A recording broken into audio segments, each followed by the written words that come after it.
Hello，咁多位大家下午好，喺度咧，首先歡迎大家參與我哋今節 HVAC Innovations for Next Gen Buildings 嘅研討會。我係今日嘅大會司儀 Vincy 黃詠詩，咁多位線上嘅觀眾，大家下午好啊！Smart Energy Connect 一個線上能源管理方案同埋服務嘅平台，致力為使用者、企業同埋公用事務嘅機構提供解決一系列能源解決嘅方案。咁當然啦，亦都啦增強唔同單位營運嘅模式之餘啦，提升生產力。當然亦都希望可以達至一個可持續發展嘅目標㗎。咁喺我哋今節開始之前啦，首先都會同大家啦去講返我哋今次研討會大家需要注意嘅地方，令到大家可以有一個更加好嘅體驗㗎。咁如果大家喺我哋一陣間嘅嘉賓講者分享環節入面有任何問題啦，麻煩大家可以好簡單點擊你哋屏幕右上角嘅問號圖標啦，選擇 Start Chat 之後喺入面打低你嘅問題，跟住撳直接發送啦。你嘅問題就會直接發送嚟到我哋現場嘅位置啦，咁就會由我代表大家向我哋嘅嘉賓講者發問㗎啦。好啦，事不宜遲啦，今日我哋都邀請咗好多星級嘉賓同大家分享一下㗎。我哋喺呢個時候首先有請 Alex Kaiser，Managing Director of CLPE Solutions， 同大家分享幾句啦。呢個時候我哋將個時間交俾 Alex。Thank you. Good afternoon, everybody, and welcome to the HVAC seminar of Next Generation Building. 2 weeks ago, it was the 10th anniversary of the Fukushima catastrophe in Japan. Why do I start with that? The following summer, Japan has put in place very strict measures to reduce electricity consumption in most Japan. 2 years later, most of these restrictions were lifted, including in Tokyo. And what did we observe? We observed that the buildings' electricity reduction were all between 15 and 21%. So why did we all learn from the Japan experience? We learned that with strong will and technology, we are able to reduce electricity consumption in buildings and hence carbon emissions. If we now look to Hong Kong, and although we are not in a short-term crisis worldwide, we are in a long-term crisis. Why is that so important? Just look at two numbers. First number, 65% of the CO2 emissions in Hong Kong is due to the power sector. Second number, 60% of the electricity being produced in Hong Kong is due to HVAC and lighting. So a small math gives you that 40% of the CO2 emissions in Hong Kong is due to HVAC and lighting. That is why we are today here. We are here today to discuss how to make Hong Kong more sustainable and how to make it economical also for the property manager and the tenants of the same buildings. Now, what is CLP plan to do that? CLP is basically a 3-step plan. The first step is to decarbonize our power generation, as we just learned that a big chunk of the CO2 emission is linked to that. How? First, importing electricity from mainland China from renewable and from nuclear. Second, producing more electricity with renewable projects here, offshore wind, onshore wind, and of course, solar can be done on land field and on floating locations in order not to use space which could be used for other reasons.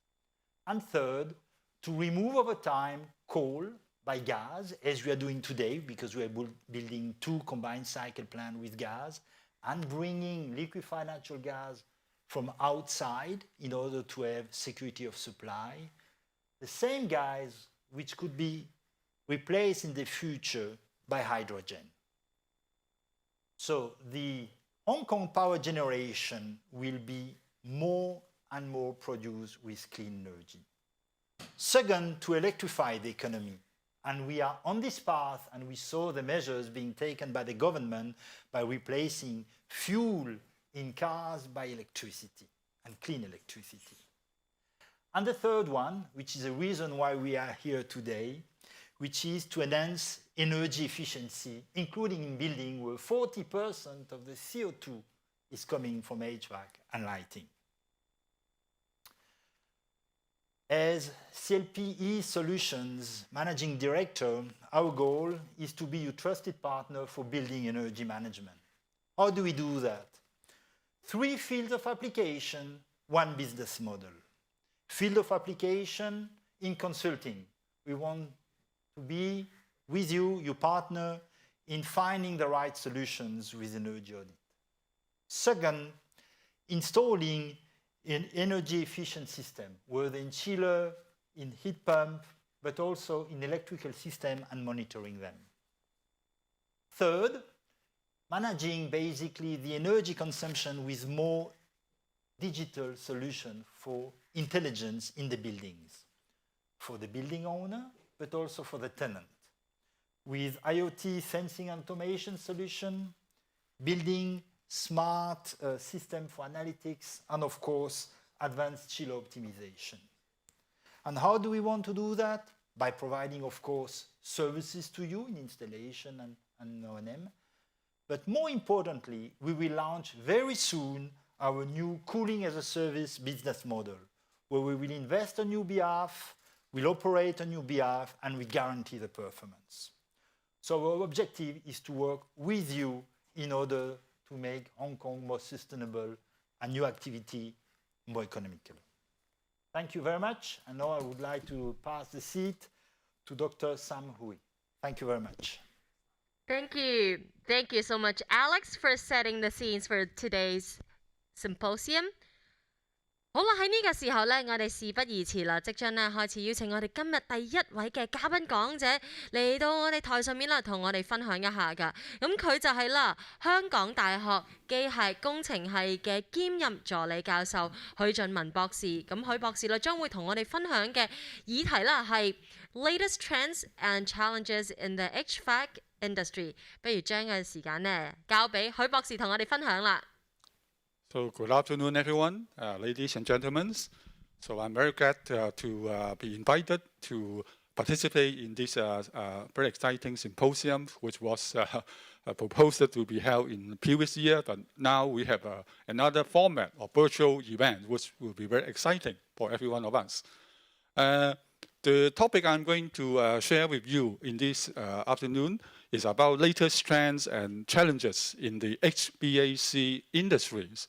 And I believe that it is very careful to select HVAC as the first topic to focus on for promoting energy efficiency or sustainable building. It is because the HVAC equipment and system actually is one of the most important part of the electricity consumption in most of the buildings in Hong Kong and around the world.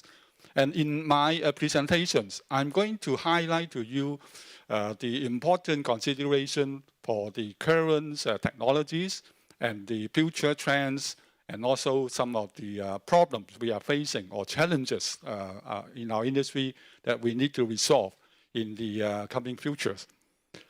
This is the overview about the agenda for my presentations, and I'm going to give an introduction at the very beginning, and then we'll highlight one by one the latest trends and current development in HVAC technologies to you, so that you can update yourself.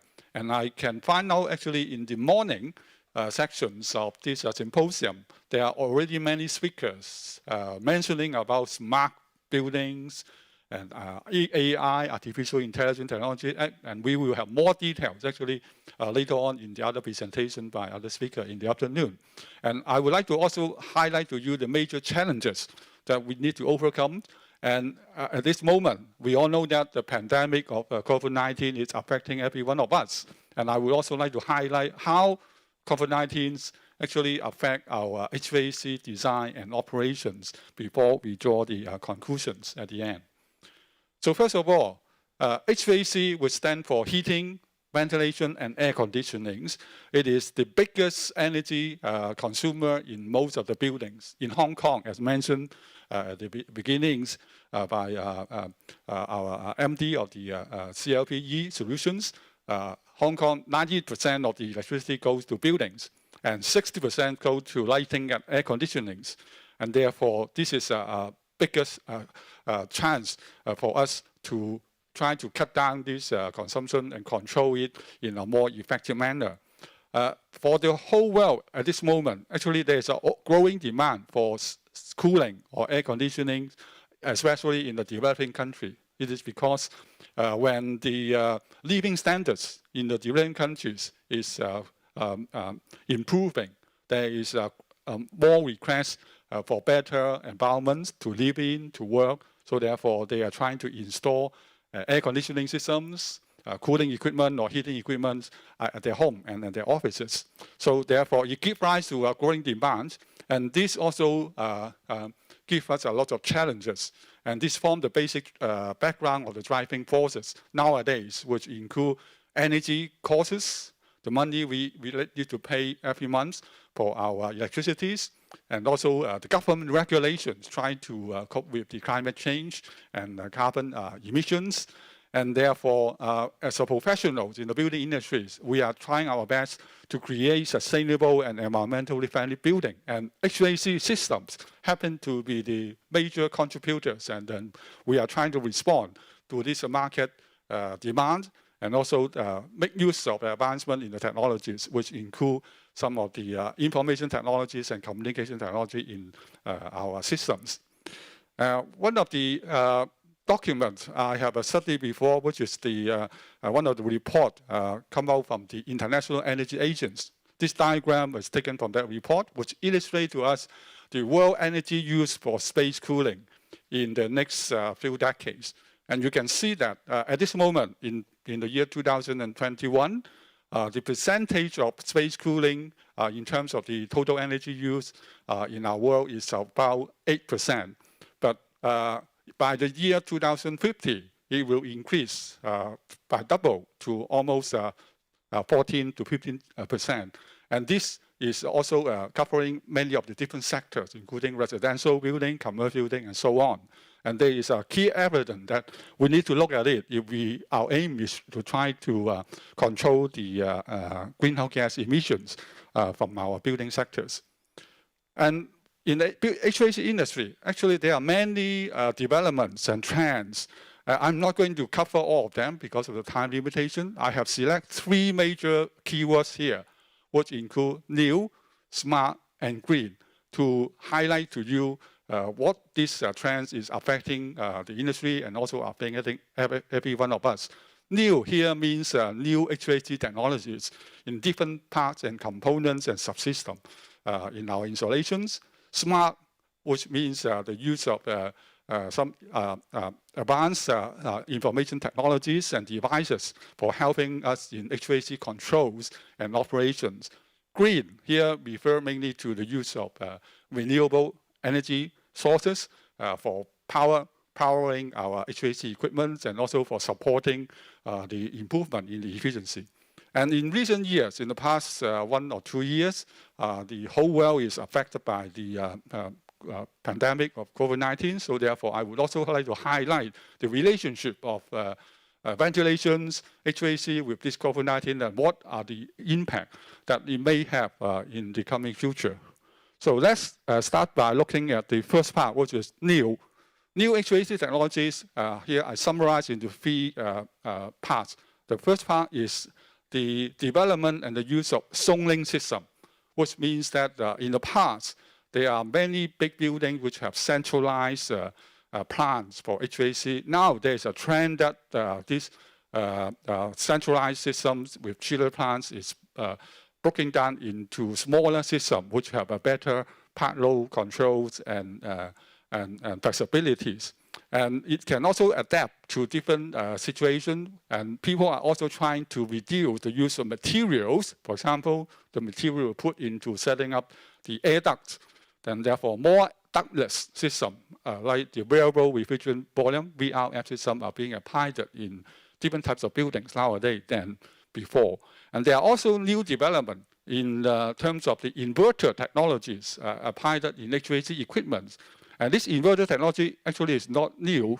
It's already very commonly found in our household appliance, in our refrigerators, in our even in our coffee machine, or in many of the appliances that we can find, and especially in the air conditioning equipment. The inverter technologies is helping us to cut down quite a lot about the electricity consumption during the park load situations.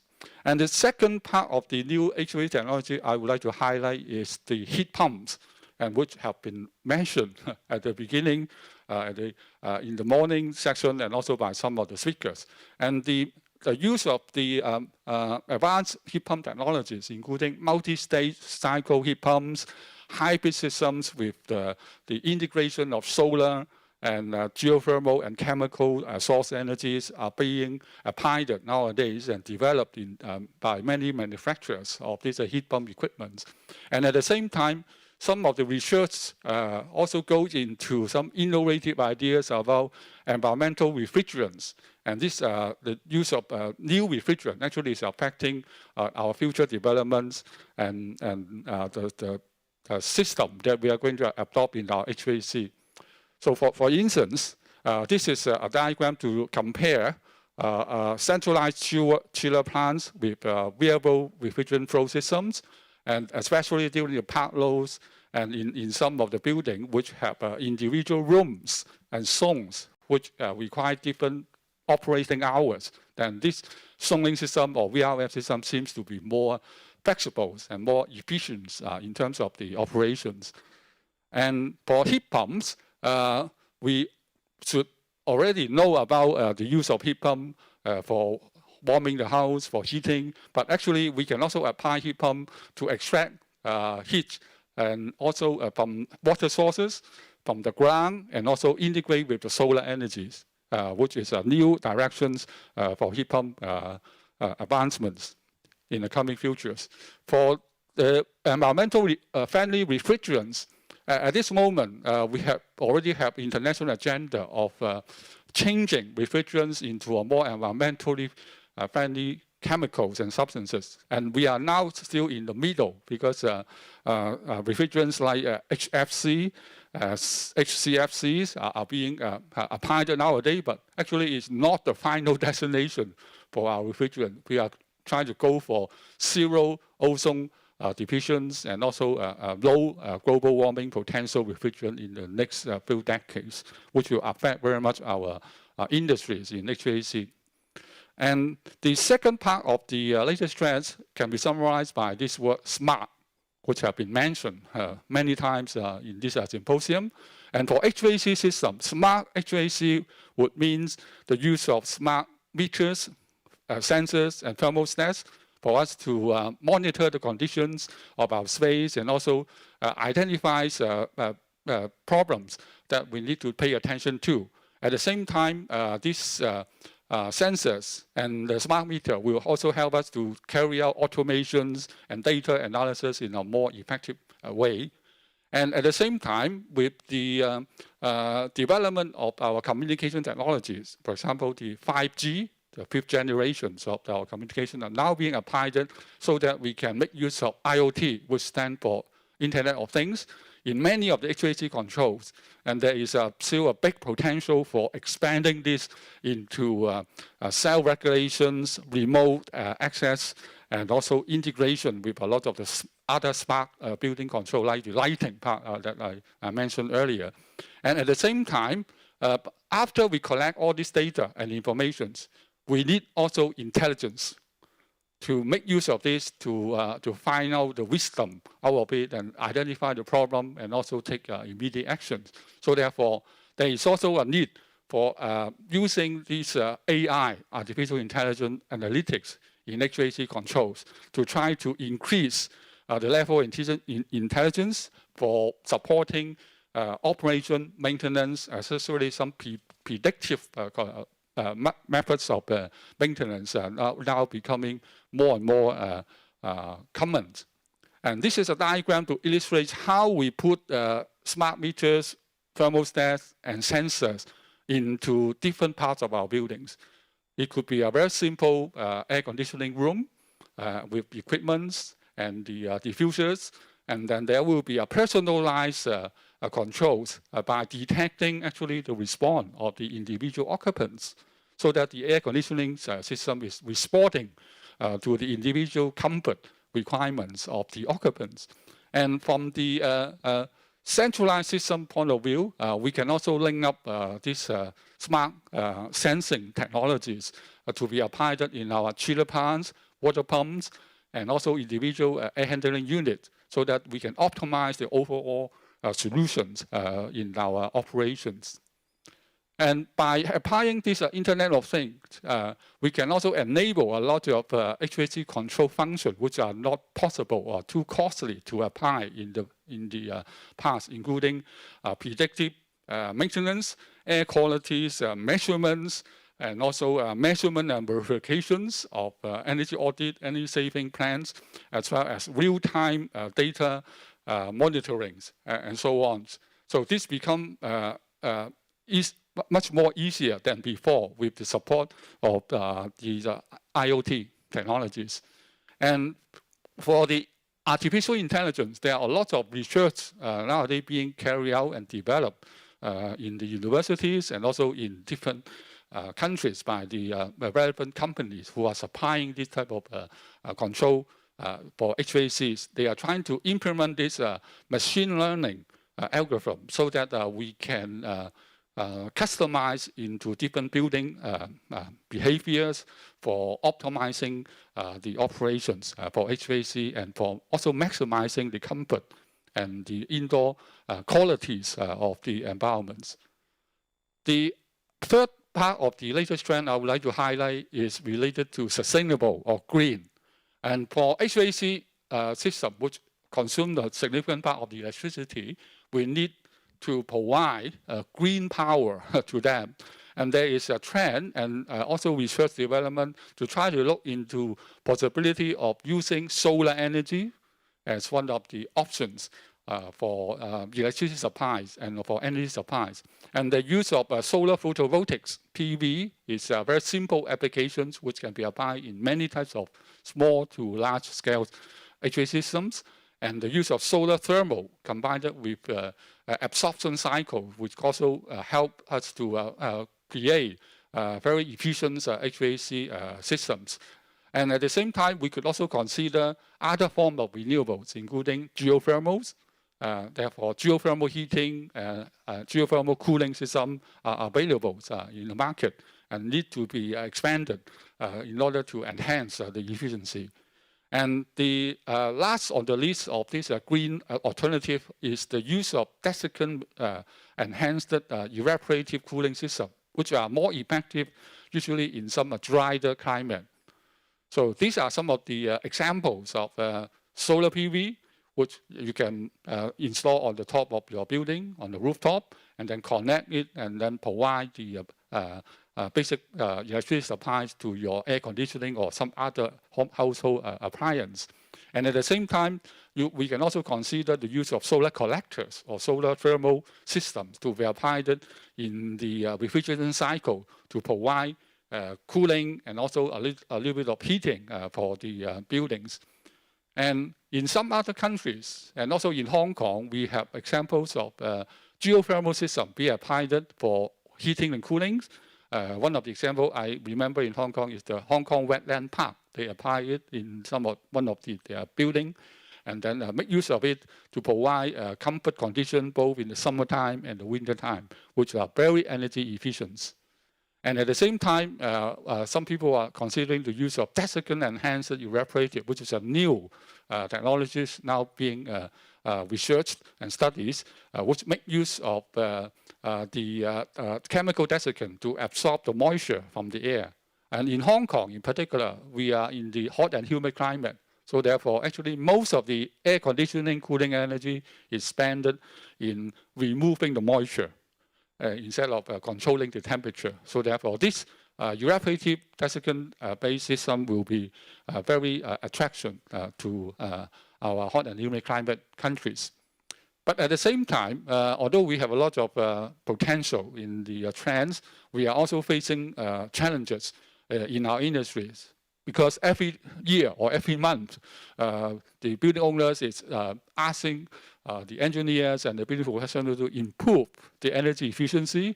And then next year, there will be another target. So therefore, we need to upgrade ourselves and also have a continuous, sustainable improvement in the efficiency level. And at the same time, there is a bigger and bigger demand for green building or sustainable building. And HVAC form the basic, very important part of these credits for green buildings.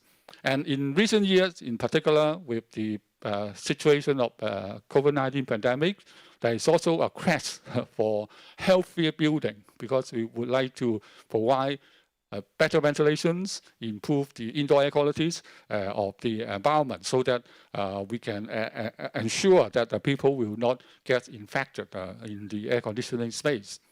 And another major challenge, which is becoming more and more obvious, is about control of carbon emissions. The term decarbonization come up in recent years, and in late 2020, there's also a report coming out in Hong Kong, which set up a target for Hong Kong to be carbon neutral by the year 2050. Which is a very ambitious goal for our societies. And in order to achieve that goal, I believe that a building sector and also the HVAC sector is a major part that we need to look at to reduce the carbon emissions and also the use of more efficient and also more holistic apply of energy system HVAC. For example, promotion of district cooling system, which is found to be much more efficient than individual buildings cooling systems, have been applied in some parts of Hong Kong and should be enhanced. And another one on the list is the development of smart grid, which is very relevant to companies like CLP because the power company is the one who is managing the grid. And if we have a smarter, intelligent grid, actually we can make use of this grid to combine with the renewables and also to have a better balance and effective use of our electricity resources for our societies. And this diagram is taken from the report which came up in December 2020, which set up the route and the roadmap for Hong Kong, how to get into carbon neutral or zero carbon by the year 2050. And you can see that we have to consider quite a number of different measures, including energy efficiency and also green energies and also carbon trading as well in the solutions. And finally, I would like to highlight very briefly about how COVID-19 is impacting our HVAC industry. First of all, we need to understand that now we are in a position to transit into a new normal by having social distancing and remote work to become more and more common in many organizations, including our own university is now practicing this. And for HVAC system, there is also a need for putting more emphasis on safety precautions because there are some incidents, for example, in Hong Kong in the past few months, which is connected to ventilations in Chinese restaurants or in public housing essays, and also in different type of places. Therefore, we need to enhance the level of IAQ, indoor air qualities, in these spaces. And there is also some discussion about enhancing the supply of fresh air into different commercial space in Hong Kong nowadays. And obviously, there is a need also for us to do more cleaning, disinfection using new technologies. And if possible, we can also make use of AI and IoT system to collect the data and then to report the IAQ conditions of different space to the occupants and the visitors. For the building owners and the facility managers who is taking care of the operation and maintenance of the building, HVAC is also a very important task for them, and they need to deal with low variations. Unfortunately, because of the pandemic situations, there are restrictions about gathering. So therefore, our economy actually is going down. So therefore, many of the buildings are not fully utilized nowadays. which means that the HVAC equipment and plant is not at the peak load conditions. And in order to optimize the efficiency in such varying load condition, there's also a need for us to look at some strategies for better operation and maintenance by using AI and also other smart HVAC technologies. And there's also a need to protect the workers from getting into some dangerous situation when the workers is trying to visit some of the building which is suspected to be infected. Therefore, some remote technologies for operation and maintenance and also for inspections and troubleshooting are also being proposed nowadays. But the most important thing about controlling the HVAC and ventilation for preventing the transmission of COVID-19, for example, is the understanding of the basic principles. And on this diagram, we can see that the most important transmission methods for this type of infectious disease is by close contact and by the droplets. So therefore, we need to look at this more carefully. And at the same time, in situations where there is also a risk of airborne or aerosol transmission, then we need to also look at controlling this the risk level so that we can minimize this airborne or aerosol transmission in our ventilation systems. And this needs careful techniques in the analysis. So in summary, the COVID-19 prevention strategies in HVAC include maybe simply term is in enhancing the air change. But this is not the only solution. We have to also look at outdoor air intakes and the exhaust part, and also air filtrations and other technologies which can take into in our air distribution system for controlling and killing the virus. And in conclusions, in my presentation, I highlight that the HVAC and cooling demand in the world is growing very fast, and it will continue in the next few years. The latest trends of HVAC industry include these three words: new, smart, and green. And the major challenges are related to system and energy efficiency improvement, and also the need for sustainable and healthy building.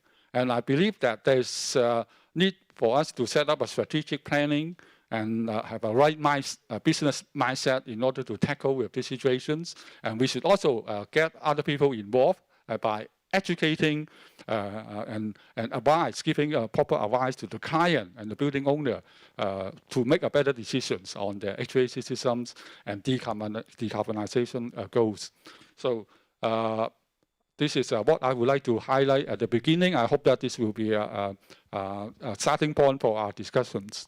So I welcome any questions from the audience. Thank you, Dr. Sam Hui。好，喺呢個時候咧，我哋咧亦都接住落嚟進入我哋嘅問答環節啦。但係啦，我哋開始解答我哋線上每一位參加者你哋嘅問題之前啦，都提一提大家，其實你哋咧可以點擊熒光幕，係熒光幕嘅右上角問號嘅圖標啦，之後喺嗰度選擇 Start Chat。之後打低你嘅問題啦，就可以直接發送俾大會，就會由我啦代大家去向許博士啦去請教噶啦。嗱，但係其實咧，我哋頭先剛才啦就住許博士分享啦，我哋都有啲問題啦，現場線上嘅朋友都想請教㗎。咁啊，中英都有喺度啦。咁不如首先第一題先啦。So for Dr. Sam Hui, we receive a question from the audience that is there any specific trends that you see might change the existing HVAC business models? Like zoning that you have mentioned, can you will it be a game changer? Can you share us what's your thought on that? Certainly, I think by subdividing our building spaces into different zones, we have a better way of controlling the airflow and also meeting the requirements for different types of users. And in the case of the current practices, actually, many of the buildings, like the shopping centers or in some of the commercial buildings, this type of zoning method is already being applied. But the new ideas or new technologies in HVAC industry is that we try to look at it into more details to provide individuals or self-contained system which can be used by individual users or tenants in the commercial buildings, so that they can isolate with the other users, so that they can have 24 hours control of the operations. And from the public health point of view, this may also help in controlling the transmission of virus and other diseases in the large buildings by not allowing the air to flow around the buildings from one place to the others. And this is one of the trends that have been considered and applied in some other countries. 好，唔該晒許博士嘅作答嘅，繼續啦，都仲有啦。線上嘅朋友就話啦，其實以你而家所知道啦，其實有冇一啲係更加環保嘅科技，可能有機會可以取代到而家現有嘅暖通空調系統呢？我相信呢個係非常之有趣嘅問題啦，即係我哋都好期待會唔會有啲更加優勝嘅科技，或者更加係有效嘅科技可以製造到嗰個空調嘅效果，但係又唔需要用好多嘅能源或者電力嘅。咁其實而家亦都有好多嘅研究喺大學嗰度，喺其他唔同嘅國家地區做緊，但係而家未去到一個成熟嘅階段啦嗰啲。所以呢，我諗喺短期到中期嚟講呢，我相信香港又好或者其他國家地又好呢，都仍然會係用翻一啲相對比較傳統嘅 HVAC 嘅科技嚟嘅。我哋唔可以將呢啲HVAC 科技完全掉晒佢，因為我哋仲未有一種取代嘅科技可以完全可以適合喺唔同嘅用途嗰度。明白，好，時間關係啦，咁可能咧，我哋問得最後一條啊，許博士。Well, due to time constraints, so maybe a last question for Dr. Sam Hui. The audience would like to know, is opening communication protocol or API a future trend? Oh, yes, there is another term called interoperability in our HVAC control industry, which means that we try to have a common protocol or standards that all the equipment and devices in the HVAC industry can connect it and then share the information. It's very important for us to have a sharing of the information in order to optimize the performance of the control. So therefore, I believe that this type of open systems or interoperability will be resolved in the coming futures in our HVAC industries. Thank you so much, Dr. Sam Hui. It seems like we've covered all the questions so far. Once again, thank you so much, Dr. Hui, for the fantastic section. Thank you. You're welcome. 好啦，咁剛才咧再一次啦，多謝許博士啦，就住啦個議題就係 latest trends and challenges in the HVAC industry 啦，同我哋探討咗好多唔同嘅見解啦。接住落嚟啦，我哋將會邀請我哋今日晏晝第2位嘅嘉賓講者，佢就係 Charles Wong，Founder and CEO of R&B Technology Group。咁Charles 將會同我哋分享嘅題目啦，就係 Making Buildings Smarter with AI-driven analytics。咁當然啦，其實啦提一提啦，一陣間阿 Charles 啦分享完之後啦，我哋都會有一個問答嘅環節。如果你有咩問題咧，希望向阿 Charles 請教嘅話咧，都可以記住啦，一路啦 Charles 分享嘅同時，你就可以點擊屏幕右上角嘅問號圖標啦，選擇 Start Chat。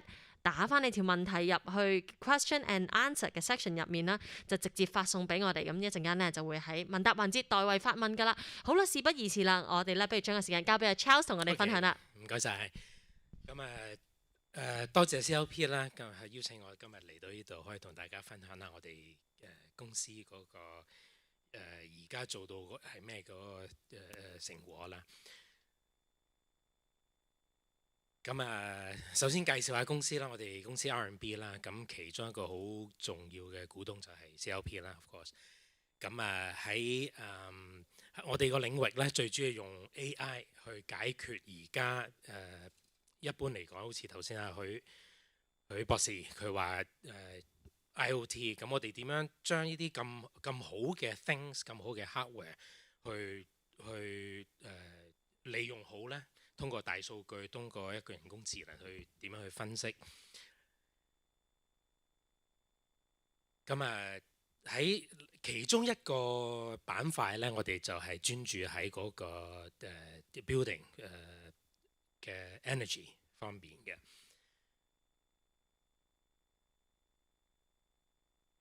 我哋個平台咧喺個 platform 喺 cloud 度啦。我哋自己有自己嘅AI engine，包括 analytic fault detection 嘅 engine。亦都自己 develop 咗好多啲 algorithm 嘅工具啦。係方便用家可以自己去搭建一個版面出嚟。OK，咩叫 AI 呢？喺個市面上咧，好多即係類同嘅公司咧，都話自己有 AI， 或者我哋稱呼為一個 rule base 啦。AI 呢個就係我哋 AI graph， 亦都係我哋個最主要嘅大腦，我哋叫星雲圖啦。就係將所有嘅 IOT、所有嘅 things 點樣去將佢哋連貫埋一齊，從而喺中間係揾到晒佢哋嘅關聯性啦。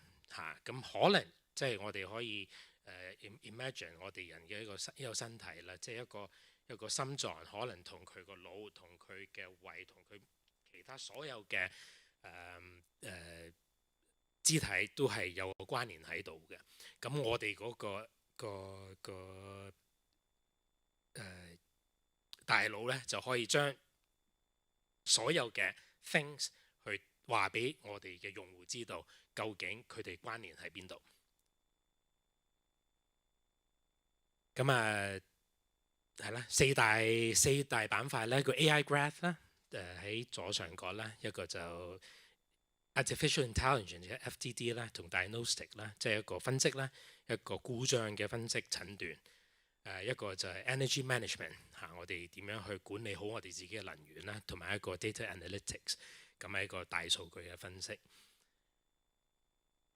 繼續咧，我哋有我哋個 platform 會一個 fully automatic 嘅一個報告咁我哋可以省去好多人方面嘅需要 prepare 報告嘅時間啦。亦都有一個 management 同埋個點樣去我哋揾到個問題啦。咁 management 要去double check 究竟呢個問題係真嘅定係假嘅，或者一個 false 一個 alarm 咧。再者咧，我哋仲有個 smart KPI，一個對呢個 KPI 可以係 for 員工嘅啦，係可以 for 某一個 system 啦，或者一個整體，我哋都可以 customize 去 set 到一個 KPI 出嚟。最後咧，亦都頭先Doctor 佢都提過就係 COVID-19呢個 reporting。呢個我哋係按照 ASTRI 個標準，我哋睇新聞都有一個空間個換氣嗰個次數，或者一個鐘頭係換幾多次氣嘅，唔需要人去度或者去計出嚟，全部係可以喺個平台上邊可以 show 到出嚟。關於FDD 啦，我哋叫 fault detection and diagnostic 啦，即係點樣去診斷一個故障，全自動診斷。好多人會話：喂，你一個 property 一個建築裏邊，你一定有問題㗎。你話到俾我知個問題，咁又點呢？我點去解決個問題呢？同埋個問題喺邊度呢？呢個就係要通過我哋嗰個 AI engine 就係全自動嘅，可以將第一你個問題將佢揾出嚟，第二你點樣去解決呢個問題，同埋個問題喺邊度，可以形成一個 report 啦，或者一個 summarize 喺一個月之後去俾個管理層去研究，需唔需要話去 consolidate 去統一晒所有嘅問題一次過去解決啦，定係呢啲問題係好嚴重嘅，我哋需要直接而家就要去解決。呢個亦都係我哋比較獨特嘅地方，唔係話淨係話俾個客知道我哋你有問題，或者你個溫度太高，但係話唔到俾佢知你個問題究竟係點樣去解決，或者究竟喺邊度。晏少少我會有一個案例，有個 case study 去同大家分享嘅。咁診斷啦，亦都離唔開嗰個 energy。OK， 咁究竟今日我用嘅電係合唔合理呢？比琴日用少咗喎，咁究竟係合理定唔合理呢？或者用多咗喎，反而可能係合理嘅喎。咁呢個等陣我會喺有個 case study 嗰度再會同大家再分享下。咁亦都好多人都知道啦，我哋而家香港其實都或者全世界咧都需要有一個 energy audit， 有一個能源嘅一個審計嚇。咁要睇即係 make sure 你個 building 係要環保嘅，要節能嘅。咁喐唔喐咧？就喐啲就可能幾廿萬，甚至乎上百萬嘅一個 cost 嚟嘅。咁但係我哋呢個，因為我哋係一個 real time，我哋將我哋你哋嘅 BMS 去嘅 collect 個 data integrate 咗之後咧，係24小時去 continuous， 唔單止 monitor 同不停同你睇住，你可以當係一個體點啦，一個身體檢查啦，但係24小時。咁先可以即係達到嗰個環保節能啦個效果嘅。呢個一樣啦，一個 automatic 嘅 reporting 啦。咁所有嘅 report 嘅 content 我哋都係可以 customize， 所以自己定義。有陣時我哋俾即係大老闆嘅係唔需要睇到10幾20張紙嘅 report， 咁可能就一張紙裏邊佢想睇嘅嘢。一路去到 engineer， 我哋要睇到直頭要分析埋俾佢睇點解呢個問題會出現，點解我哋認為喺呢個係一個問題，同埋個 solution， 可能講緊幾廿頁嘅 report，daily、monthly、yearly， 我哋都可以 fully customize， 而係冇人為嘅一個 interfere， 一個干預喺裏邊嘅。但係仲有一樣嘢咧，我想 emphasize 就係個 data quality。咁即係喺市面上咧，即係唔係淨係香港，係一個 global 全球性啦。我哋見到好多啲公司都冇去對佢哋個 raw data 個原始數據作任何嘅處理嘅嚇。咁呢個就係我哋認為一個 rubbish in rubbish out 嘅一個問題嚟嘅。即係你啲未處理過嘅 raw data 有問題嘅 raw data， 因為一定有嘅一個工程學嚟講咧。data 咧一定有 noise 嘅，或者死咗嘅 data， 或者一啲垃圾嘅 data， 或者一啲未 calibrate 過嘅 data。咁你唔去做一個處理，基本上之後得出嚟嘅結果完全係我哋認為係冇乜意義。咁喺嗰個 energy alert 嗰度我哋呢個亦都比較獨特嘅地方咧，即係有陣時。好多啲老闆覺得哇，點解突然之間呢個月嘅人嘅電費或者比舊年高上個月高咗咁多呢？係一個 surprise 嚟喎，我哋一直都管得好好喎。咁喺個圖裏邊呢，你見到有個 spike 喺度。咁呢個 spike 呢，可能有好多原因導致到呢個 spike 㗎啦。就我哋帶出我哋 AI 嘅一個功能喺度嚇。呢個 spike 可能係一個 chiller 嗰個冷凍機組，佢自己本身個 efficiency 佢嗰個功效達唔到標，但係呢個問題可能係好多種唔同嘅 scenario、唔同嘅場景係影響緊佢嘅，就好似我哋出邊個 cooling tower 個冷水塔啦，個 efficiency 啦，或者係個 compressor 個冷水機組裏邊有結構啊，即係我哋叫 falling 啊。或者個水管自己本身係塞咗嘅，甚至乎個 heat exchange 或者 evaporator 本身係有問題。咁呢啲所有嘅問題咧，都可能會導致到呢個 energy 嘅一個突然之間俾多咗電費一個原因。咁當然啦，我相信 CLP 亦都唔介意呢樣嘢，但係我哋因為 CLP 係一個好追求一個社會一個責任，咁我哋要話俾個客知，究竟呢一個原因係邊方面去導致到嘅？咁等陣我哋或者可能第一個 slide 冇一個 project， 咁一個機場嚟㗎。咁香港人都好了解個機場。咁佢有間房，咁一個飛嗰個調節嗰個冷氣嘅突然之間開到最大。OK， 咁一般嚟講呢，一個有經驗嘅 operator 有經驗嘅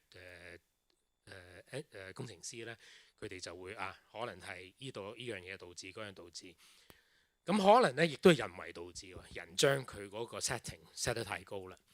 咁喺個機場嗰個案例呢，就係、我哋一路 backward engineer， 即係一路反一個工程去計算呢，就發現佢有3個原因係導致到一樣嘢嘅，係個 heat exchange 係 evaporate 嘅 heat exchange 啦，個人嗰個人為嘅 setting 啦，包括埋個 cooling tower 嘅個問題啦。咁一般嚟講呢，如果即係靠我哋傳統去解決嘅問題啦，可能需要2-3日時間先可以逐一排查，rule out 晒其他嘅可能性。咁呢個場景呢啲問題咧，可唔可以用 rule base 咧？我哋用一個去解決嘅問題咧，係唔可以嘅。咁有一個好出名嘅一本書就有個作者就用 AI 嚟比喻去買西瓜。咁好多人話：喂，呢個西瓜嗰啲紋究竟幼啲好啲啊，深色啲好啲啊，或者佢個頂嗰度係粗啲幼啲？呢啲係我哋人嘅一個 expertise， 我哋人嘅一個 knowledge。但係往往我哋嘅判斷都係唔啱嘅。咁點樣去做到唔係用 rule base 去 set， 而靠 AI 呢？就要通過大數據。我哋係通過係即係一個海量級嘅一個 massive 一個量嘅一個數據，從而得出嚟呢啲結果。咁我哋都想emphasize， 我哋唔係要去取代人嚇。咁但係往往呢，喺一個BMS 一個 property management 一個物業管理嚟講呢，如果你要做到24小時每1分鐘每1秒去睇住晒你所有嘅 component， 基本上個成本實在太高嘅嚇。咁而我哋就係 provide 一個 solution， 就係我哋有晒啲嗰個叫行業嘅 expertise， 行業嘅專業知識，而去幫 hand 一個 property 一個 management。咁 benefit 係好多啦，即係可以將我哋嘅 resources， 我哋一個大廈裏邊嘅人員嘅配置啦，係可以好好地利用到嗰個分配啦。咁safety 同 risk 嘅 control 啦，咁尤其是喺我哋有啲client 係做晶片廠嘅，或者做啲大型嘅電子設備嘅，或者係一啲肉類生產嘅，對佢哋嚟講呢，停一個 HVAC 又好，停一個大廈供電又好，對佢嚟講係一個幾致命嘅一個影響嚟。所以我哋就係提前我哋一個 preventive 同埋一個 prediction 嘅一個capability， 一個我哋就可以話到俾人客知，即係當你部機冧之前，我哋就可以 predict 到呢部機，你哋麻煩你去做一個維修啦，或者檢查。咁亦都喺大嘅一個全世界最大嘅 software 公司喺北京嘅，總部喺美國嘅。咁佢哋對員工嘅舒適度，佢哋係好有講究嘅。即係佢哋覺得一個 engineer， 一個工程師，軟件工程師，我要 pay 佢咁高人工嘅，我要肯定佢哋 make sure 佢哋係舒服嘅。咁從而佢哋對嗰個生產力係有直接嘅影響嘅。所以喺呢一方面，我哋都可以顧及到喺冇犧牲到任何嘅舒適度嘅情況下，點樣去做到又節能又環保，有啲員工又係開心嘅。咁當然啦，撇開晒呢啲咁所有嘅 owner， 所有啲老闆咧都係睇錢嘅。咁講緊個 cost， 咁呢啲一定就除咗我哋可以直接喺個電費表度可以反映到出嚟之外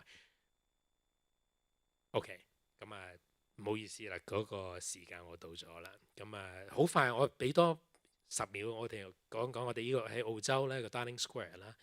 咁有美國 Chicago 一個好出名嘅一個大廈啦。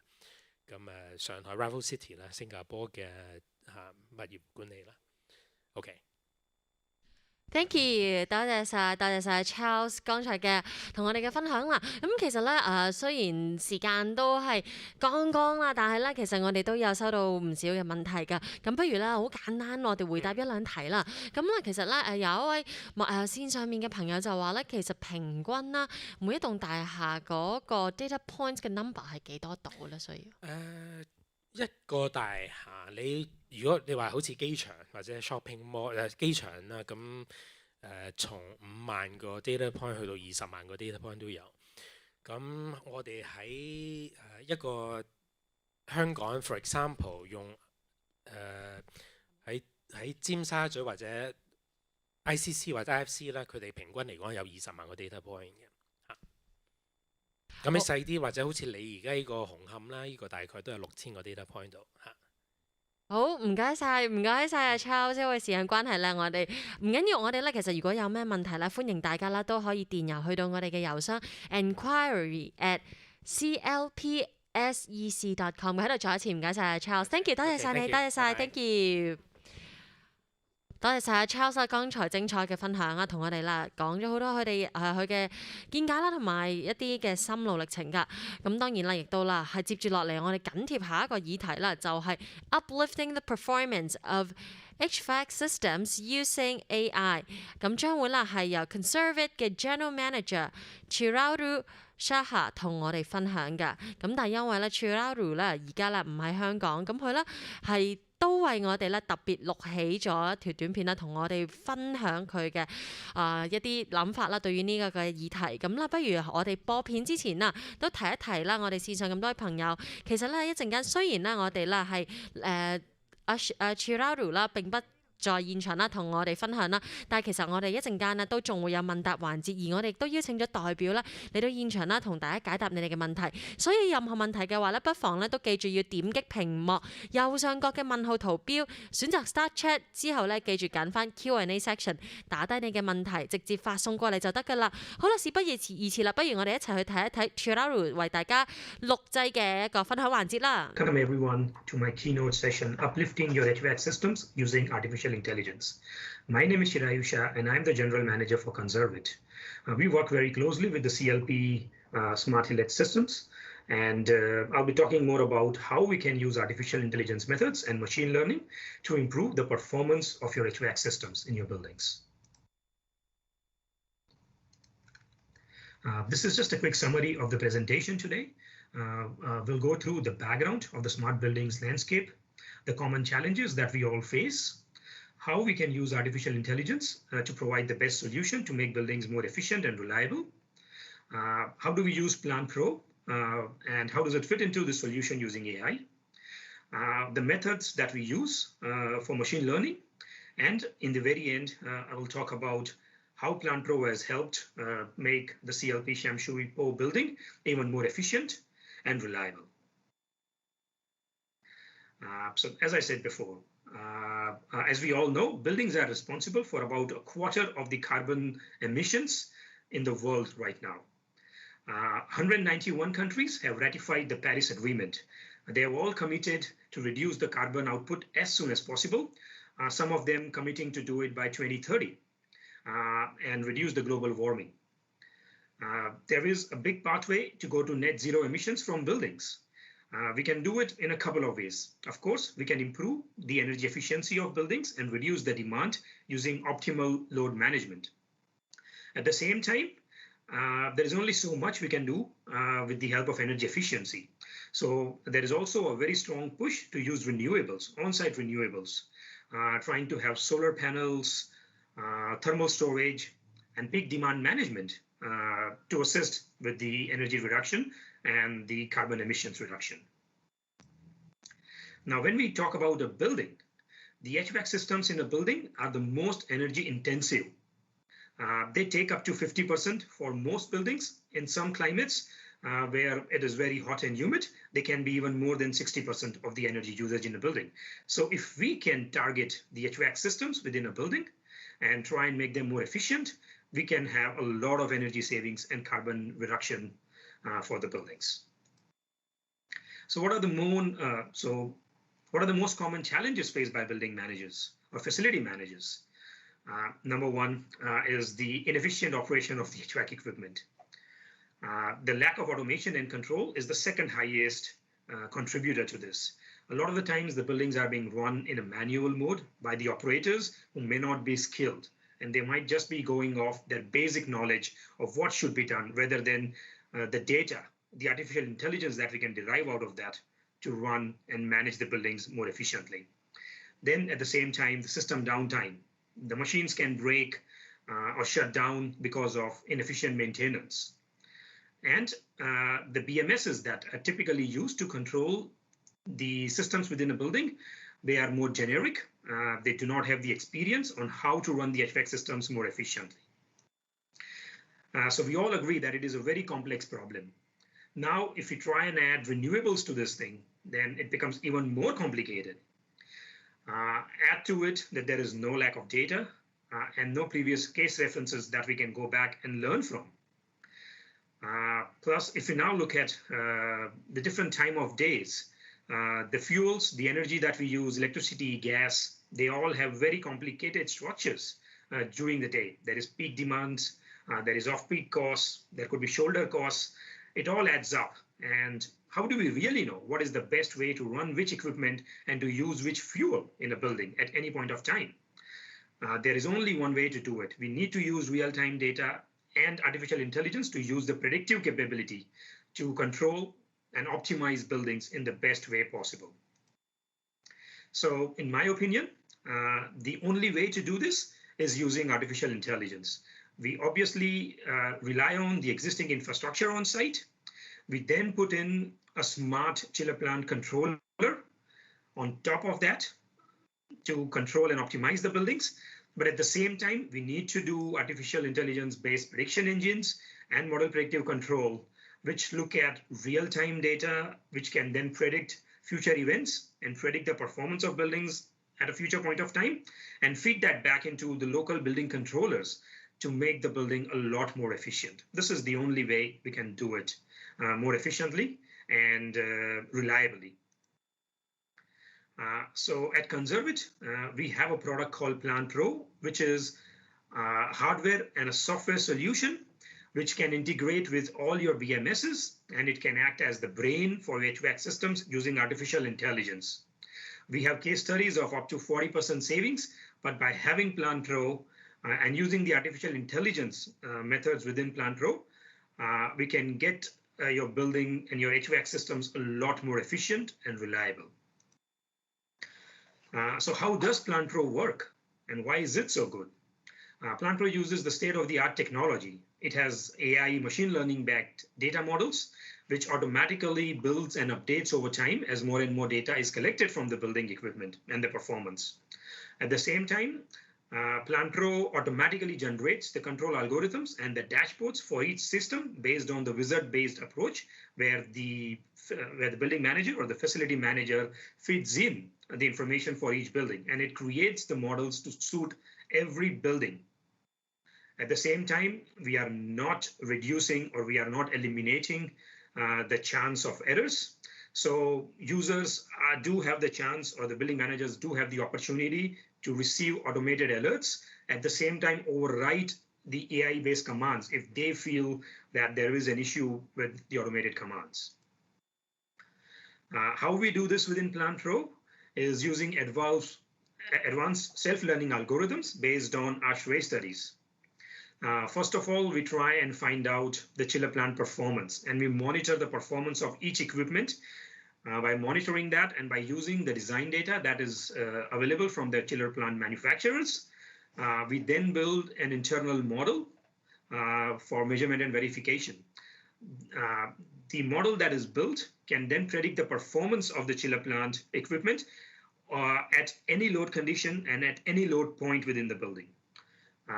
Because we can predict the performance of the HVAC equipment and how efficient it can be under any conditions, we can actually analyze that and use that information to provide any issues or alarms within the plant room or fault detection and diagnostics. But at the same time, we can control and automate the chiller plant in the most efficient way. And we know how far we can push the optimization within the chiller plant room. We know the envelopes, the safe limits, of where we can do the optimization and where not to do the optimization at the same time, so that we do not damage the expensive HVAC equipments within a building, which could be millions of dollars of worth in gear. And along with that, PlanPro provides you the continuous commissioning and tuning information all the time. So as I said, PlanPro performance, reliability, and optimization. So PlanPro does this thing in a very simple way. We measure the key data points and they are reported through the user interface within PlanPro. We verify the performance using the efficiency curves that are generated within PlanPro using the AI modeling. And once we verify the performance, we will diagnose the gaps where we are losing out of efficiency and what are the ways where we could improve the performance of the equipment as well as the control system. And then those gaps are then adjusted automatically by the PlanPro's AI engine. And it's an ongoing cycle. Measure, verify, diagnose, and adjust. Here is a brief summary of the AI learning methods and machine learning methods within PlanPro. So PlanPro uses various machine learning techniques to learn the performance curves of equipments. For example, one of the most common ones used is a multivariate polynomial constrained least square regression for chiller efficiency. I know it is a mouthful, but it is what we do to create the best models within PlanPro and to get the best efficiency out of the machines. Just an example here of what I'm talking about. So first of all, we will do a comparison of the optimization algorithms where we will take the actual power versus the predicted power. We plot that into mathematical models and we'll bring them into a linear function between the cooling load, the entering and leaving temperatures within the chillers. And using that, we will derive the COP curves of a chiller performance at any load point and at any conditions and any leaving and entering chill water and condenser water temperatures. By doing this, we essentially have an infinite model and we can know how different chillers perform at different load points. We do similar stuff with pumps and cooling towers as well. So we cover the whole spectrum of the plant room equipment. So PlanPro uses advanced mathematical optimization algorithms using machine learning as well as chiller plant optimization. The machine learning helps to minimize the error as well as helps us find the optimal set points, target loads, and chiller combinations for operation within a plant room. One of the core optimization algorithms is large-scale nonlinear programming, NLP solvers, which is very common in AI and ML methods. We use this then to find the optimum wide range solution across a large range of operating envelopes within the building. On this screen, we can just show you how the machine learning or the smart sequencing for PlanPro would work within a building. As you can see in the highlighted squares, the plant COP is 6.8, which is a pretty good number, but you can see that we are running two chillers, chiller 2 and 3 in this particular example. Chiller 2 is providing 11.8 degrees set point, whereas chiller 3 is providing 9.5 degrees set point. So we are load balancing. We are providing different load points and different capacities through multiple chillers, but we are making sure that we are pushing the chillers into their sweet spots, and each chiller provides the best performance so that the aggregate, the sum of their performances, is the most efficient for the entire plant room. As I mentioned before, that was on the chiller side. We also do similar stuff for the pumps. So an example of how we would do condenser water flow optimization within PlanPro. Again, it's a scientific methodology based on data-driven machine learning and mathematical optimization algorithms. We do not use rule of thumbs, which are typically used by building or management systems or the operators when they run a plant manually, because every building is different, every setup is different, and we cannot base this off standard rules. We have to go through the data, analyze the data, work out the machine learning and the mathematical models, and then work out what is the best way to do certain things. So as an example here, at different conditions of load and water temperatures, we can see that the optimization algorithm finds different flows for different conditions. So for a low load, in this particular example, we can see the optimal condenser water flow found by the modeling is 50 liters a second, which is 30% load and 6 degrees leaving chill water temperature and 28 degrees entering condenser water temperature. Now imagine that the load point was different Even though we have the same 6 degrees chill water temperature and the 28 degrees condensed water temperature, but if the load point was 75%, which is a much higher load point, then the optimal condenser water flow now becomes 75 liters a second, not 50 liters a second. So having this knowledge, having this background knowledge, we can then make sure that we can run the pumping accordingly to get the most efficiency out of the system. Now there can be an argument that can standard control strategies be derived for all sites. It is actually impossible to have a rule of thumb or standard procedures because for different chillers, different pumps, and different conditions, the numbers are completely different. Now, for 2 different chiller and pump sets, for the same conditions of 50% load, 6 degrees leaving chill water temperature and 28 degrees condensed water temperature, we can now see that the optimal flow for system 1 is 6 liters a second, whereas the optimal flow for a second system is 85 liters a second. And the energy usage is 22 kilowatts and 14 kilowatts, which is completely different. This is only possible by using the dynamic self-learning optimization algorithms using AI. And by doing this, we can maximize the energy and the cost savings for our system. Just a slide to show how the modeling works within PlanPro and how the modeling will learn over time and adapt at different load points. Real world results for just the condenser water flow optimization, as we can see here, there were just 3.62% savings were found just by doing condenser water flow optimization strategy alone, not looking at any other AI strategies within PlanPro. Now I will talk about a case study at the Sam Shui Po building, which is one of the CLP buildings where a trial for PlanPro was done very initially in Hong Kong. It's a local building. So the results have been very, very good and very promising. A 6-month report up to January 2021 provided almost a 19% energy savings in the reporting period. At the same time, on top of the pure energy savings, there were almost 45 hours of manpower savings per month for the BMS team to come and have a look at the BMS and do different activities to make the BMS more proactive. And all of that works out to be less than 1 year of ROI. Anyone would be happy with an ROI of 12 months for an optimization system like this. Very quickly, this particular setup was 3 water-cooled chillers, 4 VSD-driven chill water pumps, 4 VSD-driven condenser water pumps, and instead of cooling towers, there were multiple radiators, which made up 12 VSD fans of radiators on the cooling tower side. On the left, you can see what the original BMS panel or the electrical enclosure looked like. On the right, what the electrical panel looks like for PlanPro. Just one edge controller, a power supply, and a remote networking device, a secure VPN device. A PlanPro interface showing exactly what the building and the equipment in this thing is and what the performances and what the sensor values look out for this particular building. Now the results. As the summary slide mentioned, that there is about 19% savings for this particular building. As you can see, we did detailed modeling using second order regression testing.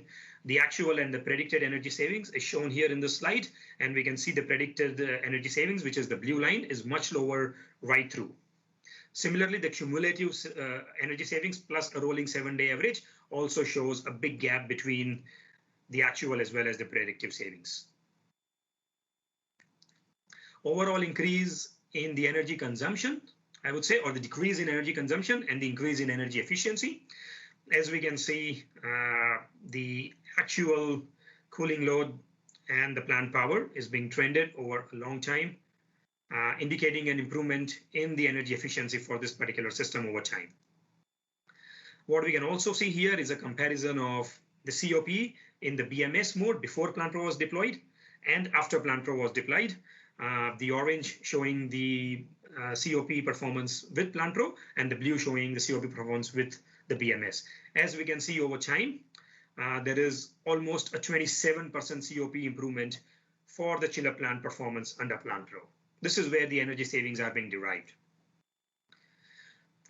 We also did a study to ensure that the cooling load wasn't reduced due to the COVID impacted performances, and that wasn't the change why the COP was higher. So as we can see, there was no visible change in this charts in the cooling load performances. And we have taken into account all of those factors and used those into our modeling to eliminate any of those factors so that we can do an orange for orange performance. And the cooling load before and after is the same. So the energy consumption reduction is purely a value or its value is mainly the result of Plant Pro using its artificial intelligence and the machine learning methods to give you the savings.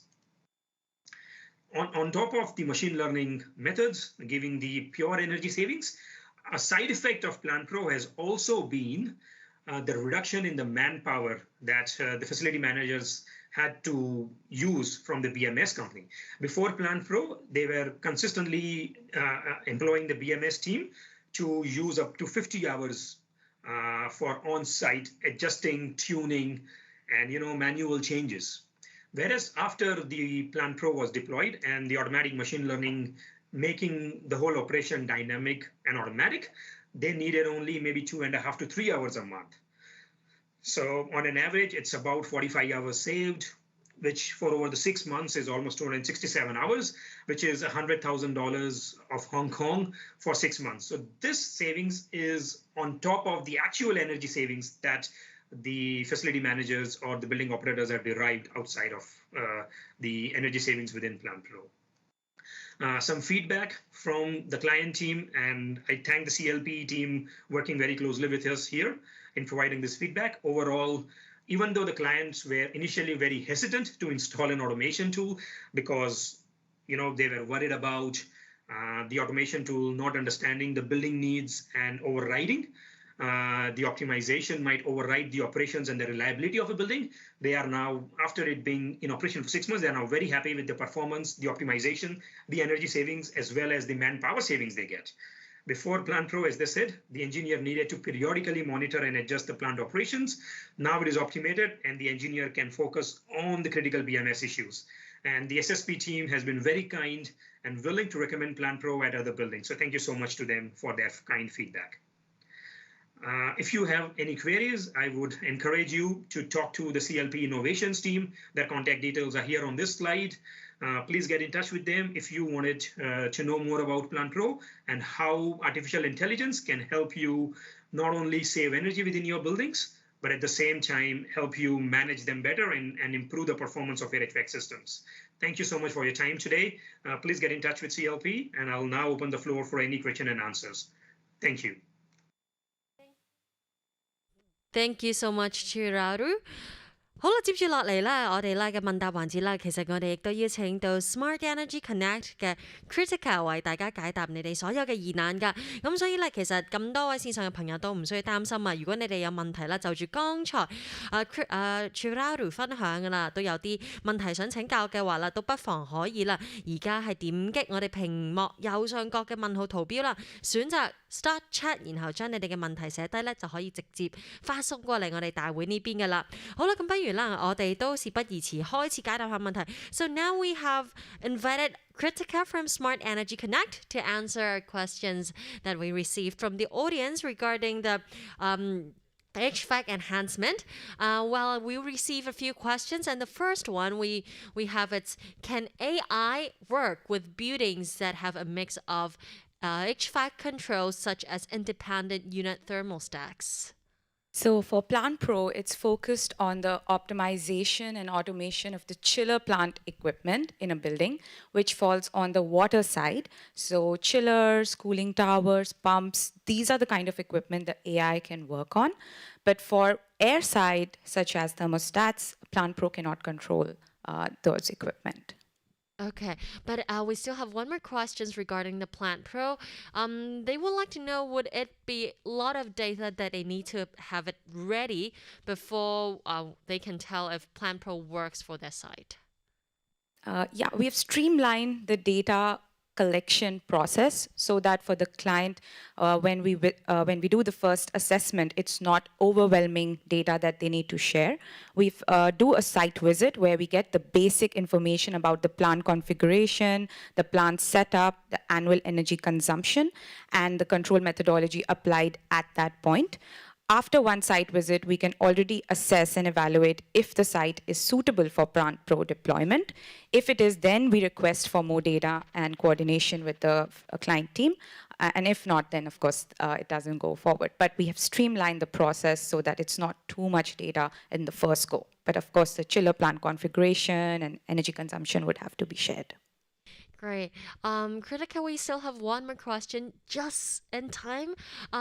He would like to know how can Plant Pro control and optimize building without affecting the existing control logic?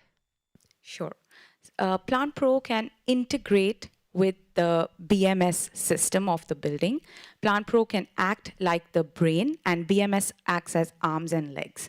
So Plant Pro gives the command and BMS executes. However, if there is any error and you would like the control logic to revert to the original, then the building just uses the BMS's original control logic. So it's a kind of overriding?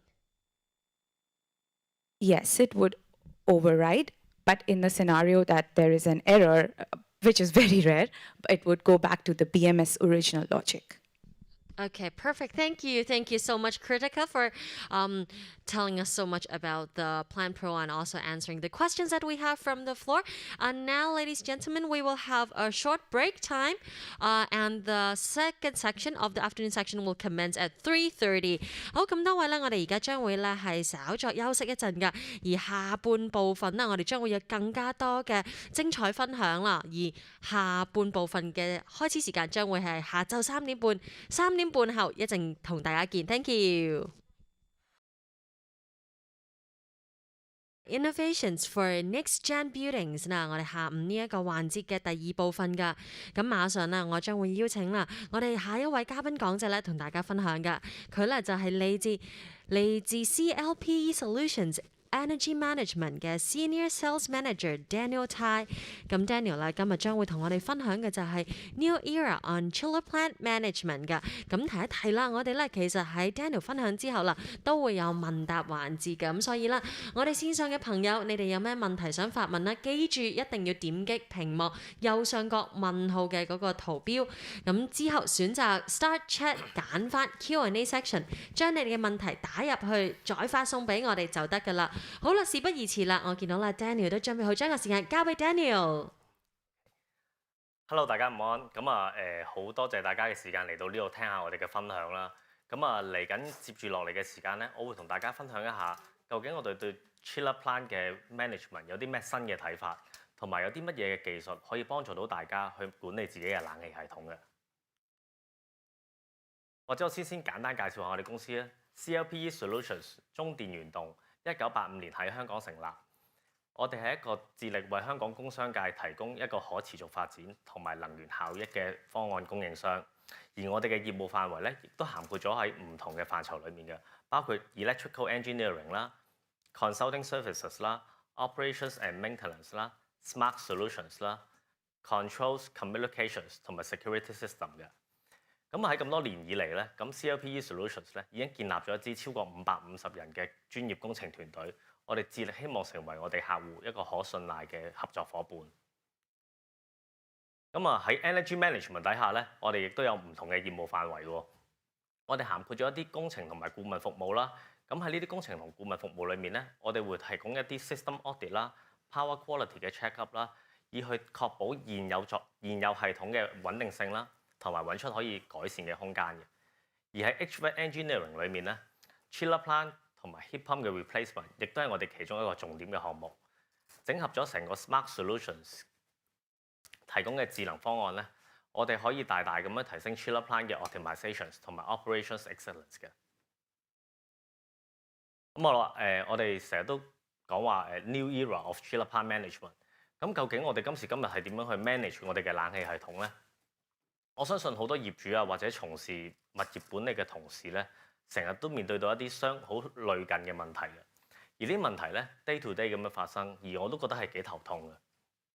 而家好多時我哋都有一啲簡單嘅 BMS 系統咧，去幫我哋去做一個 monitoring 嘅動作，去睇住成個系統嘅運行狀態。咁但係其實我哋究竟應該幾時去做一啲 inspections， 或者係幾時去做定期嘅保養維修咧？其實我哋最主要嘅都係靠我哋前線嘅同事咧，去做一啲定期嘅 inspections， 例如一啲月檢啊、季檢啊，甚至乎年檢等等。而每次做呢啲檢查嘅時候咧，就會見到我哋嘅同事咧就攞住好多一張張嘅 log sheet 啦，去到現場對住翻個 equipment 去抄翻當其時嘅運行狀態。咁其實抄呢啲咁嘅 log sheet 咧都幾嘥時間嘅，同埋抄完之後咧點樣去妥善咁樣保管呢啲 log sheet 咧，其實都係一個幾值得去諗嘅地方嘅。咁除此之外咧，喺呢啲定期嘅檢查之前咧，我哋根本咧就係冇辦法知道個冷氣系統嘅運行狀態。咁可能咧有一啲潛在咗嘅問題，或者一啲隱藏咗嘅問題咧，我哋係根本冇辦法知道嘅。當呢啲問題一出現嘅時候咧，可能導致嘅就係台 chiller 行唔到，成個系統 down 咗 break down 咗。喺當呢啲情況發生嘅時候咧，我哋就可能要用好多嘅時間去做 troubleshooting， 用好多時間先可以揾到真正嘅問題原因喺邊一度。咁喺呢一段時間裏面咧，可能未揾到個原因咧，就已經俾個客人投訴咗啦。咁我哋點樣先可以 be smart 去 operate 同埋 maintain 咧？呢個全自動嘅 AI platform 咧，可以同我哋嘅現有嘅 BMS 系統咧做一個 integrations， 透過收集 BMS 系統嘅數據咧，再加以分析，就可以幫手我哋去揾出一啲系統裡面潛在嘅問題，一啲隱藏咗嘅問題。而正正咧就可以喺呢啲問題未發生之前，未令到個系統 break down 嘅時候，我哋就可以去盡快去做咗維修，從而大減少咧俾客人投訴嘅機會。另外咧，透過唔同嘅數據嘅收集咧，加上一啲天氣嘅預告啊，其他唔同系統嘅 data 等等，亦都可以 provide 到一個 day ahead load 嘅 forecast 俾大家，去建議翻究竟第二日我哋應該點樣去行機啊，或者係一個點樣做一個最節能嘅方法。咁呢一個 AI platform 咧，其中一個最幫到我哋日常操作嘅咧，就係佢有一個 real time 嘅 fault diagnosis 啦。呢個 AI platform 咧會 monitor 住成個系統唔同 system component 嘅狀態同埋佢嘅準確度，同埋咧佢仲可以分析翻咧一啲 KPI 嘅 failure。咁如果當我哋揾到一啲系統上面揾到一啲係有問題嘅地方，需要去做維修檢查嘅時候咧，我哋可以透過呢一個平台咧，就直接以數碼化嘅形式咧，俾一個 work order 我哋前線嘅同事啦，去進行呢個檢查同維修啦。Condition-based 嘅 maintenance 可以大減少到俾客人投訴嘅機會。當呢一個維修或者檢查完成咗之後咧，我哋亦都可以喺個系統嘅上面咧，就睇翻咧究竟要解決嘅問題係處理咗未？究竟啲同事有冇好好地咁樣將要修理嘅地方係修理翻好嘅？咁啊，呢一個 AI platform 咧，除咗收集咗 BMS 嘅數據之後咧，其實係可以 generate 一啲唔同嘅 report 啦，包括一啲 management report 啦，一啲 on daily 啦，一啲 on monthly 啦，甚至係 weekly 嘅 basis 嘅 report 咧，去俾大家做翻個分析嘅。除此之外咧，佢亦都係可以 customize 去 extract 某一段時段嘅 data 出嚟，去以 report 嘅 format 咧，去 output 翻出嚟俾大家去睇翻啊，究竟喺嗰段時段裏面，我哋台機或者我哋個系統行成點樣咧？咁呢個正正就可以幫助到我哋咧，去解決處理大量 raw data 嘅問題。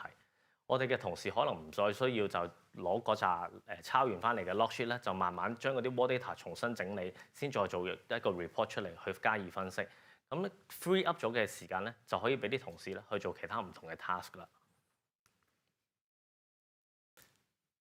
咁透過 BMS 同埋 big data 嘅分析咧，呢個 AI platform 咧，亦都係可以綜合咗其他嘅數據之後咧，就俾一個 next day strategies report。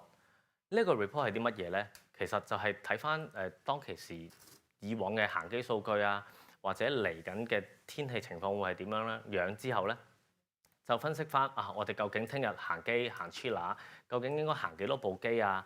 點樣行法啊？同埋個 staging 點樣做啊？咁變咗咧，呢一樣嘢出咗呢個建議之後咧，我哋嘅 system operator 咧係可以根據呢個建議去進行調整嘅。咁傳統方面，我哋除咗用一啲 VSD 嘅 chiller 啊、水泵啊或者水塔啊去做 energy efficiency 之外，咁我哋仲有啲咩方法可以減得到冷氣系統所用嘅 energy 咧？咁頭先有 speaker 都講過啦，其實 Plant Pro 呢個 controls 係一個 active 嘅 solutions， 佢透過同 BMS 嘅 integrations 收集完 BMS 嘅數據之後，再會根據翻成個 chiller plant 嘅特性去斷定翻 real time 咁樣去俾 command BMS 去令到個 chiller plant 究竟行咩 sequence 或者行咩 staging 嘅。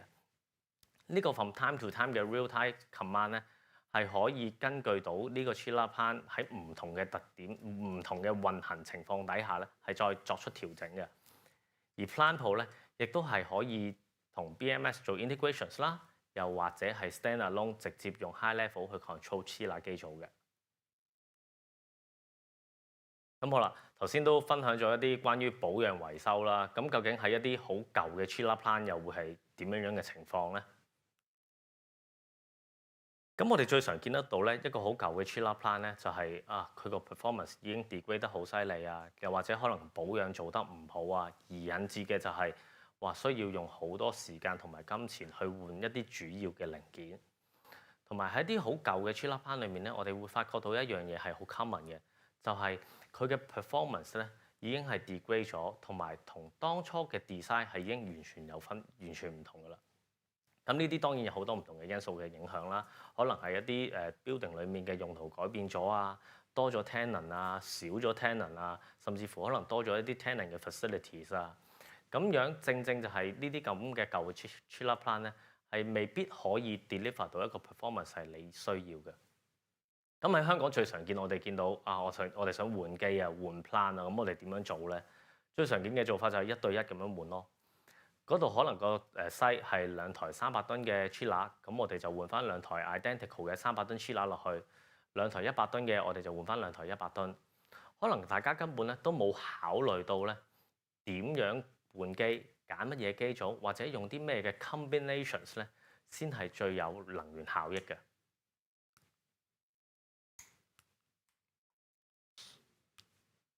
咁所以我哋 CLPE 咧就想喺呢度咧 make 一啲 difference 啦。咁我哋 CLPE solutions 咧，其實咧都會圍繞住我哋客戶咧去 integrate 唔同嘅 offerings 嘅，由我哋最初嘅顧問工程服務啦，到 design 啦，到 site 嘅 implementations 啦，再到之後嘅 operations 同 maintenance 啦。我哋提供嘅唔單止係所有前期 construction 嘅 stage 嘅工作，而亦都會 provide 一啲好 excellent 嘅 customer service 啦，應用喺 AI platform 嘅嘢啦。chiller plant 嘅 optimizations 啦，我哋 bundle 晒所有就係一個 CLPE 嘅 integrations 啦。好啦，咁頭先我哋都所講到啦，我哋都建立咗一支好強大嘅隊伍，超過550人嘅工程隊伍啦。咁其實我哋係好樂意咧去幫我哋嘅客戶咧去做一啲臨活咧喺未更換 chiller plant 之前咧去做一啲顧問嘅服務嘅。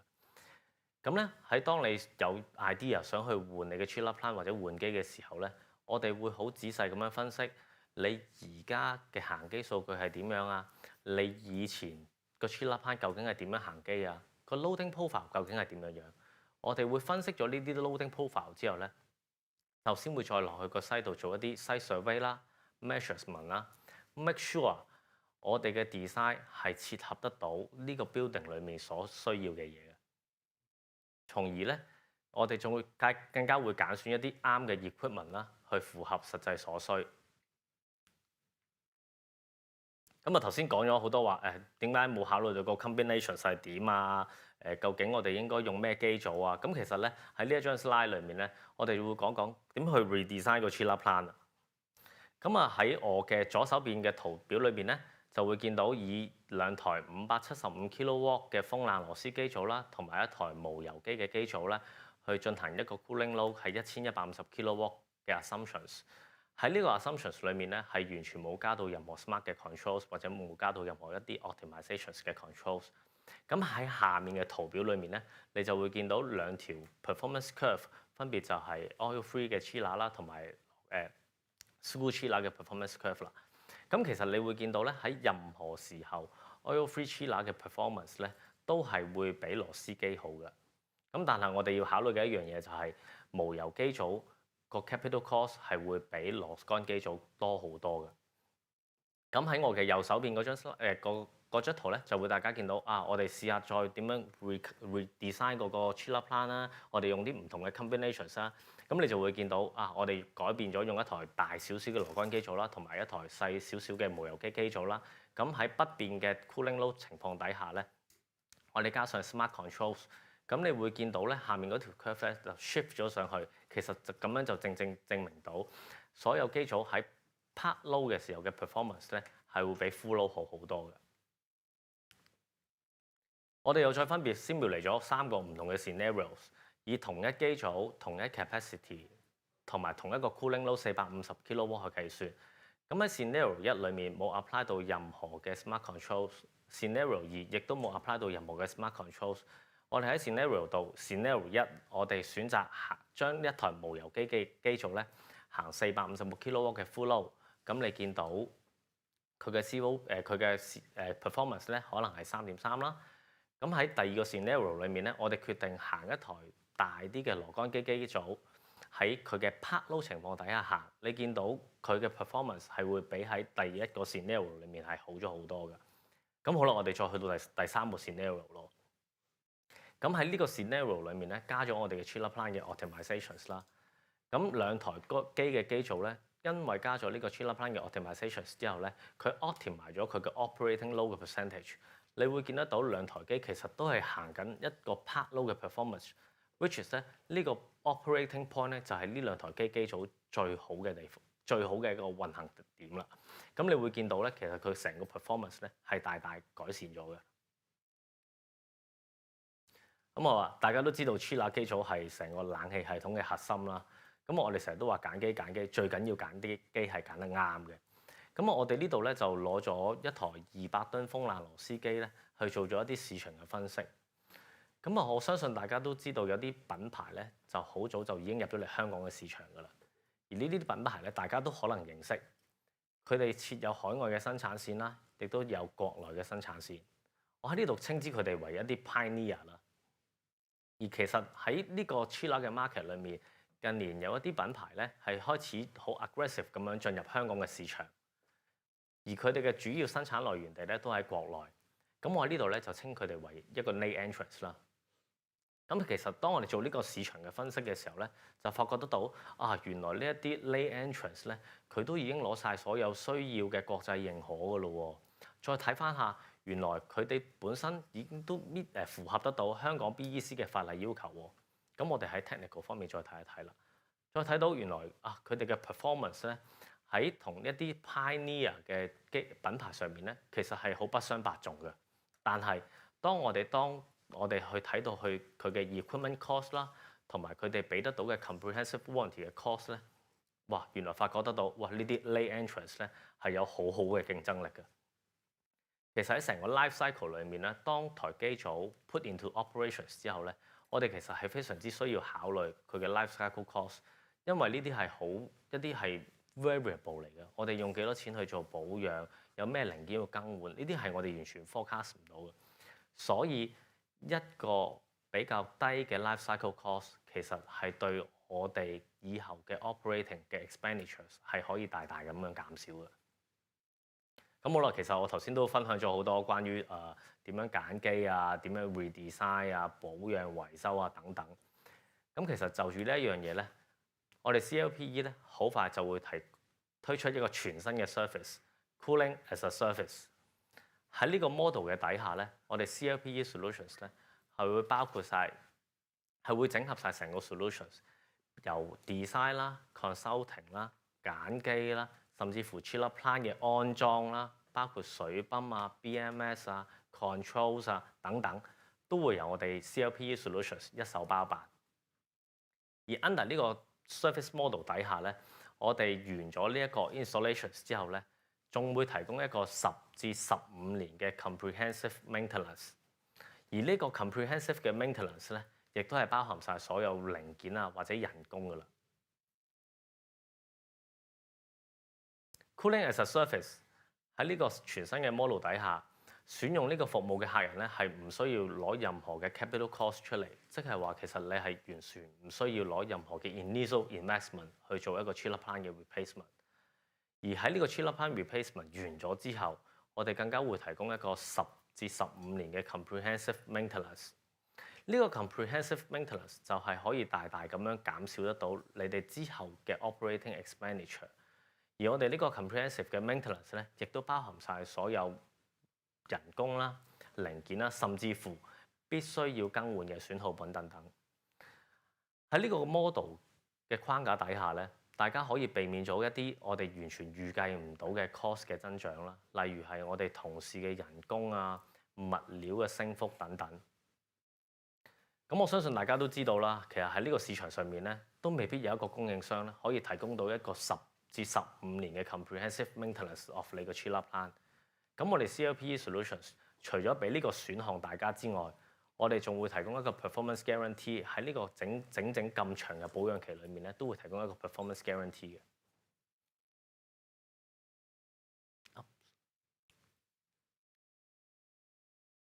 咁啊，整合咗我哋 AI platform 嘅應用啦 ，chiller plant 嘅 optimizations 啦 ，cooling as a service 就係一個 total solutions。我哋用我哋嘅 investment 去 guarantee 你嘅 performance。So 我相信 cooling as a service 就係一個 new era of chiller plant management。咁我今日嘅分享就到此為止，咁啊好多謝大家。Thank you， 多謝晒。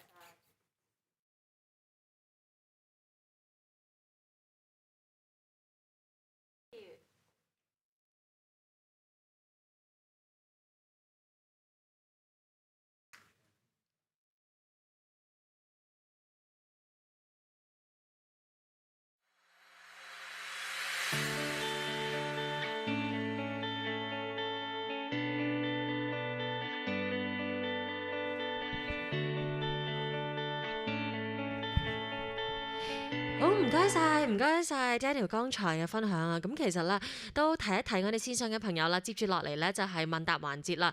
如果你有咩問題啦，可能就住剛才譬如好似剛才 Daniel 講啦 ，Cooling as a Service 呢一樣新嘅服務啦，咁咧有任何嘅問題咧，都記住可以把握呢個機會啦，點擊熒光幕右上角嘅問號圖標啦，選擇翻 Start Chat 之後打翻你哋嘅問題咧，就可以直接將條問題發送過嚟俾我噶啦。好啦，我哋咧其實喺剛才咧一路都Daniel share 緊嘅時候，其實都有收到唔少嘅問題啦。咁咧，包括咧有一位參加者咧就話啦，你剛才其實聽到你都提咗一個就係嚟緊 CLPE launch 嘅就係 Cooling as a Service 啦。咁其實成個服務啊，就好吸引。咁幾時可能會推出去市場啊？其實佢嘅發問先啦。咁啊，其實我哋而家都好密鑼緊鼓咁樣去準備緊呢一個服務。咁我相信亦都會好快咁樣就可以會推出市場㗎啦。咁in between 如果係有啲乜嘢想知道更加多少少嘅資料咧，咁其實係好歡迎去聯絡我哋嘅。咁我哋會有專責嘅同事咧去負責去解答翻佢嘅問題嘅。其實咧，佢哋咧都有一條追問嘅，都想咧再追問就係關於 Cooling as a Service 咧呢一個咧，其實有冇話指定需要邊一個品牌嘅 chiller 㗎？咁其實喺頭先我嘅 sharing 裏面咧，我都提過啦。咁其實最主要係我哋會揀選一啲最符合個現場或者佢嘅要求嘅機種。咁但係其實我覺得係可以再細心去睇一睇嘅，就係頭先我有張 slide 就講一啲 lay entrance 嘅品牌嘅。咁其實呢啲 lay entrance 嘅品牌咧係都有好有嘅競爭力嘅。咁呢個係值得大家去再 explore 嘅呢樣嘢。好咁唔該晒啦，剛才 Daniel 嘅解答啦。咁接住落嚟，其實咧有位朋友都話，其實 CLPE 啦亦都提及過去 implement 一個 AI fault detection 同埋 diagnose 啦。咁但係其實AI 可以點樣 diagnose 到嗰個 machine fault 咧？咁又或者可以 raise 到嗰個警號，令到嗰啲工程師知道其實佢哋可能需要去自己去 find out 嗰個 issue 咧。其實頭先我哋都 go through 過一次咧，就係話我哋呢個 AI 嘅 platform 咧就 integrate 咗 BMS 嘅系統啦。咁由 BMS 裡面嘅系統嘅數據咧，收集咗翻嚟之後，就加埋其他唔同系統嘅數據咧，就去做出一啲分析，去揾翻究竟個 system 裡面有啲咩 component 係出現咗問題。而當發現到有呢啲 fault 嘅時候咧，我哋呢個 AI 嘅 platform 咧就會自動咁樣去 send 一個 alert 俾一啲 building managers 或者一啲 engineers 去跟進翻呢一個 fault 嘅。好，我哋咧繼續都有啦，與會者咧都想繼續問就係關於 cooling as a service 㗎。佢話咧其實嗰個 set up cost 咧，佢大概可能係幾多度㗎？哦，其實喺呢個 cooling as a service 底下咧，其實我哋都會係呢個 solutions 咧，都係會以 service 為主嘅。咁啊，所以其實頭先我都高呼過或者都講過啦，其實你係我哋採用呢個服務嘅客戶咧，係喺 initially 咧係唔需要攞任何嘅 capital expenditure 出嚟嘅。咁啊再詳細嘅方法係點樣做法嘅話咧，咁啊當我哋個 model 係完完全全係ready to launch 去 market 嘅時候咧，咁我哋會有更加多嘅資料嘅。好，唔該晒 Daniel。咁大家咧都記住，其實咧我見到好多與會者都對於 cooling as a service 啦好有興趣。咁其實咧隨時都可以揾翻Daniel 佢哋啦，相關嘅部門啦，佢哋個團隊咧都有專責嘅人士啦，會解答大家。喺度再一次多謝晒 Daniel，thank you。好啦，接住落嚟咧，我哋咧將會咧邀請到嚟自 Sino Estates Management Limited 嘅 Senior Maintenance Manager Customer Service Centre Engineer Leo Leung 同我哋分享一下啦。佢就住HVAC Optimization and Optimization 嘅 case study 分享一下㗎。咁但係要提一提大家啦，因為咧我哋之後咧都有問答環節，咁所以咧你哋有問題嘅時候咧，記住咧都不妨點擊啦我哋屏幕右上角問好嗰個圖標啦，咁跟住選擇 Start Chat， 揀翻 Q&A section， 將你條問題打入去 send 翻俾我哋就得㗎啦。好啦，唔阻大家，我哋不如咧喺 Engineer Leung 身上學嘢啦。各位同業好，我叫 Leo， 我介紹下自己先，我係 Senior Maintenance Manager 喺奧海城度做嘅。咁咧好多謝頭先阿 Daniel 所講話關於 Pan Pro 嘅 solution 啦。咁其實我哋正就用咗 Pan Pro，喺其中一個盤度用咗 Pan Pro。咁啊好多謝中電俾呢個平台我分享個用家嘅心得啦，係啦。咁我講啦，係啦。我哋因為我就管理奧海城嘅，咁其實咧。我就將 Pan Pro 嗰套嘢用咗喺奧海城3期。咁首先咧，我就會講少少關於奧海城3期嘅嘢啦，同埋關於我哋做 green 嘅嘢啦。咁最後我就講一講由用家嗰方面去睇一睇個 Pan Pro 究竟係用成點。咁奧海城3期咧，其實就好近奧運站嘅。咁其實行過去5分鐘就到㗎啦。咁其實2010年咧就落成就入伙。咁個 GFA 大概係11,760個 meter square。咁其實個牆咧就其實係用緊個water cool chiller 嘅，同埋個 cooling tower 嘅。係啦，個商場好靚。咁咧其實我哋公司咧就成日都好 active 咁做一啲green 嘅 activities 啦。咁啊通常都好中意參與嗰啲綠色機構啊，同埋CLP 嘅 Peak Demand Management 地球1小時啊，我哋都有參與。咁呢幾年咧，其實我哋公司都拎咗好多啲證書，節能證書啊、減排證書啊，同埋近排拎咗一個創新節能嘅傑出大獎啦，CLP 俾我哋嘅，係多謝。咁好啦，事不宜遲，我講一講關於個 Pan Pro 個運用同埋實際嘅情況嚇。咁其實我哋2019年咧，就正如我所講啦，我哋公司就好想做一啲節能同埋減碳嘅嘢，咁啊不定揾好多唔同嘅 project 就想做，譬如太陽能板啊成。咁咁啱咧就有 CLPE 咧就有啲朋友就同我哋講，我哋有一套新嘅嘢叫 Pan Pro 喎，咁其實係一個套智能系統嚟嘅。咁咧嗰套智能系統咧就可以控制個 chiller。人工智能咁控制 chiller system， 令到慳電。咁我哋就覺得好有興趣啦。咁開始2019年尾咧，就同佢哋接觸啦。咁就佢哋上啲 proposal 俾我哋。咁開咗幾次會就夾咗好多嘢啦。咁2020年即係上年嘅5月至7月咧，我哋就開始安裝呢套咁嘅 hardware。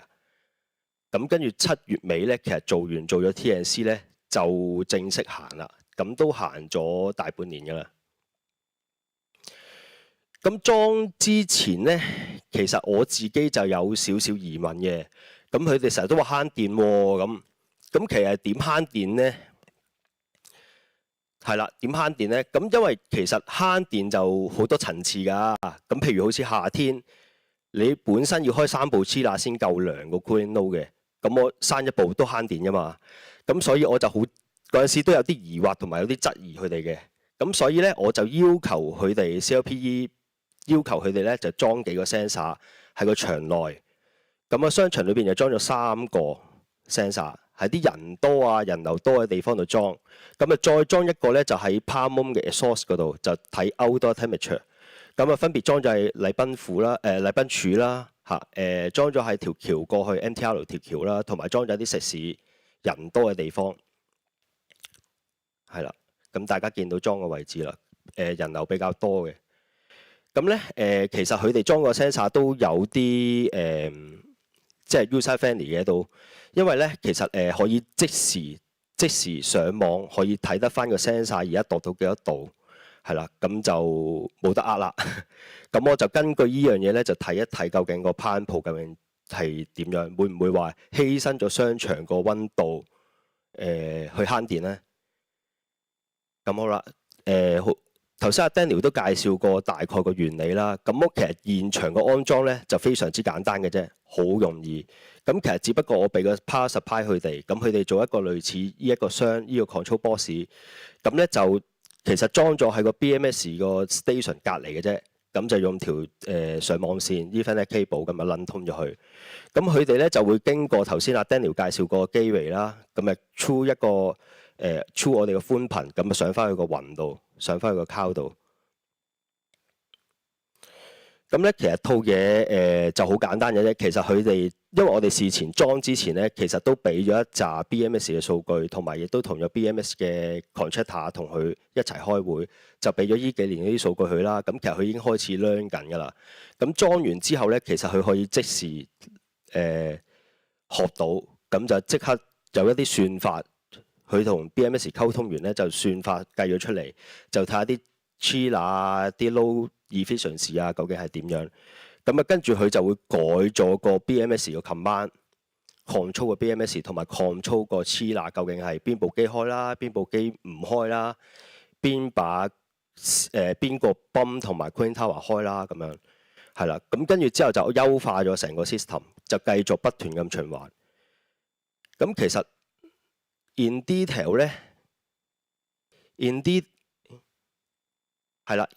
咧，其實佢就係不停做一個咁嘅 operation logic， 就首先度咗而家個場個環境，度晒所有嘅 data， 咁跟住佢就會 verify， 就會診證啦。咁診證嗰陣咧，頭先阿 Daniel 都所講啦，其實佢就會如果有啲 poor performance 或者有啲 fault 咧，其實佢會預早有啲 alarm 由 BMS 通知我哋嘅。係啦，咁跟住之後咧，如果冇啦，咁再繼續 adjust， 根據現場嘅環境 adjust， 咁啊再 measure， 其實做一個 loop， 咁不停咁循環。咁其實我哋都冇乜理佢嘅，咁係啦。咁第一陣我會講一講一啲實際嘅效果出嚟啊。嗱，咁總括嚟講，其實個 control logic 真係好簡單嘅啫 ，take 晒所有 data， 經 BMS 俾 pan pool， 咁就再由 pan pool 掟一啲 control command 出嚟。去睇下點樣 control 個 system。咁其實佢哋自己本身咧，做完之後都有一個版面嘅個 pan pool。咁其實佢個版面咧就好 user friendly 嘅。首先中電 CLPE 就會同我夾啦，有個 user link 俾我哋啦。咁 click 入去咧，其實咧係啦，就好 user friendly 嘅，就見到晒所有黐啦、出入水溫度啊、散熱水出入水溫度啊、出邊嘅 outdoor temperature 啊等等。咁另外亦都有一個 switch 咧，就可以隨時轉翻去做 BMS， 就唔行 pan pool 嘅。咁個作用係咩咧？就係當我哋維修嗰陣時，係啦，維修嗰陣時或者洗水塔嗰陣時，可以轉一轉翻去做 BMS 或者手動。咁其實再 kick 入去咧，就每部機每部 chiller 嘅 status 都可以喺呢一度睇到嘅。咁另外所有chiller、泵啊、cooling tower 嗰啲 status 咧，都一目了然喺個版面裏邊。係啦，咁佢咧就可以 view time 嘅 data 咧就可以剔到出嚟，就可以睇到嗱個 graph 就其實跟個時間啦，就可以睇到幾時幾多係啦，個出入水溫度係點樣啦，同埋散熱水溫度係點啊，正唔正常？咁其實咧呢啲就係啲學術性嘅嘢啦。咁其實我哋都行咗大半年，咁咧我哋就做咗少少分析嘅，係啦，我哋上網呢邊就做咗少少分析，睇下係咪真係慳到電。嗱，依張 slide 咧就其實係8月開始嘅，橫軸其實係個 time 嚟嘅，就係由8月去到12月嘅。咁其實由8月開始咧，我哋已經行緊攀鋪噶啦。咁因為上年8月咧，其實係炎夏嚟嘅。咁其實咧佢又做得好好嘅，即係我哋初頭有啲質疑啦。咁再見到其實佢真係可以 optimize 到個 design。點解咧？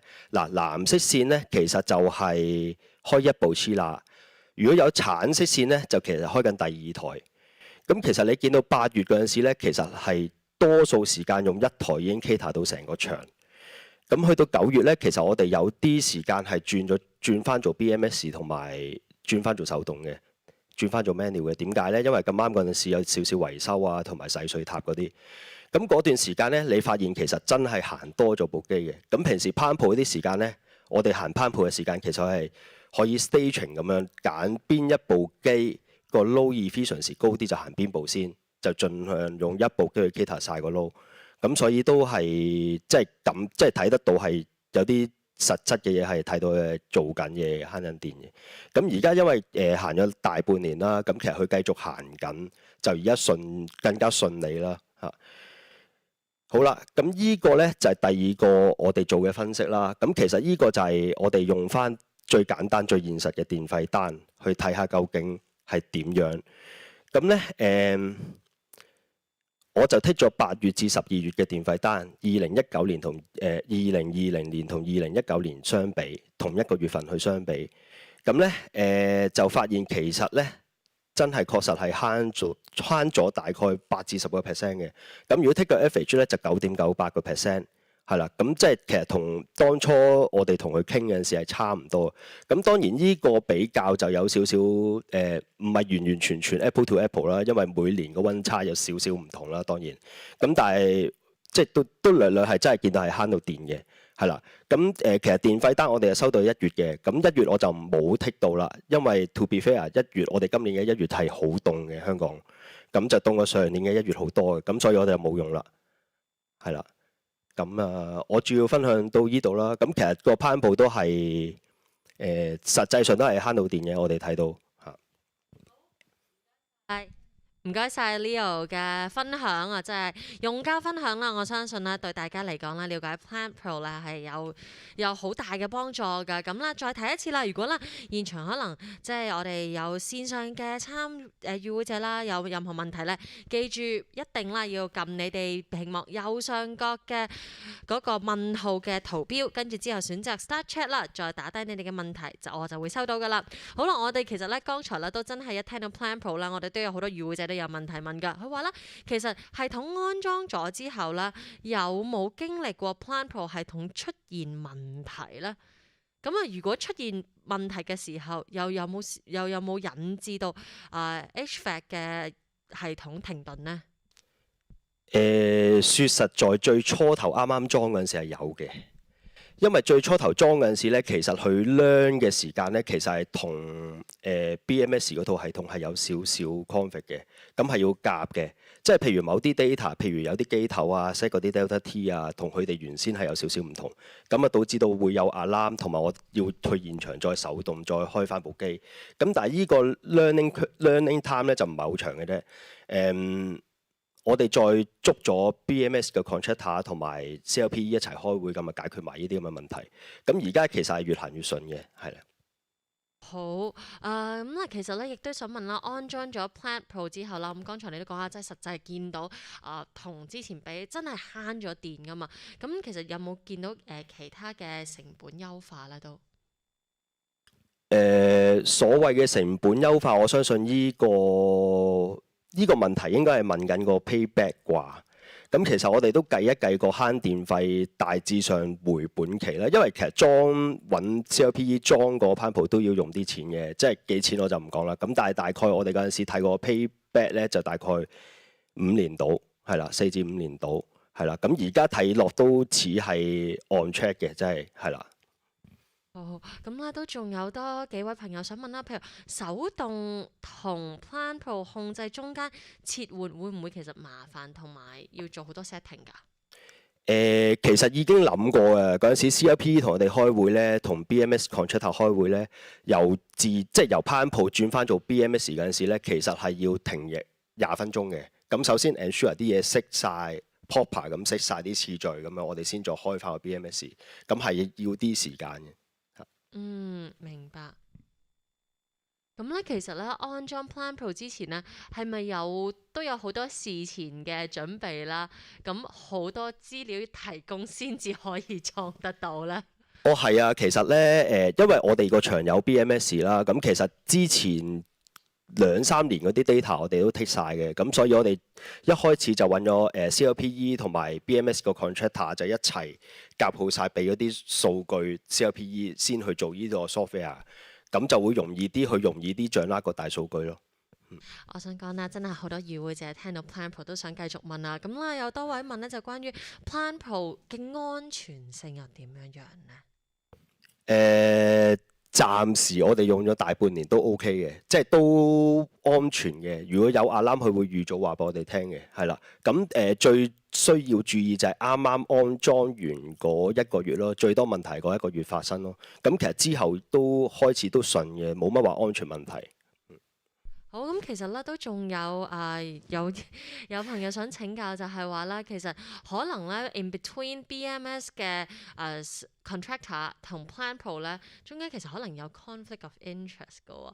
咁點樣你可以令到佢哋可以即係願意兩個 vendor 或者 contractor 一齊喺呢一方面去合作做呢件事咧？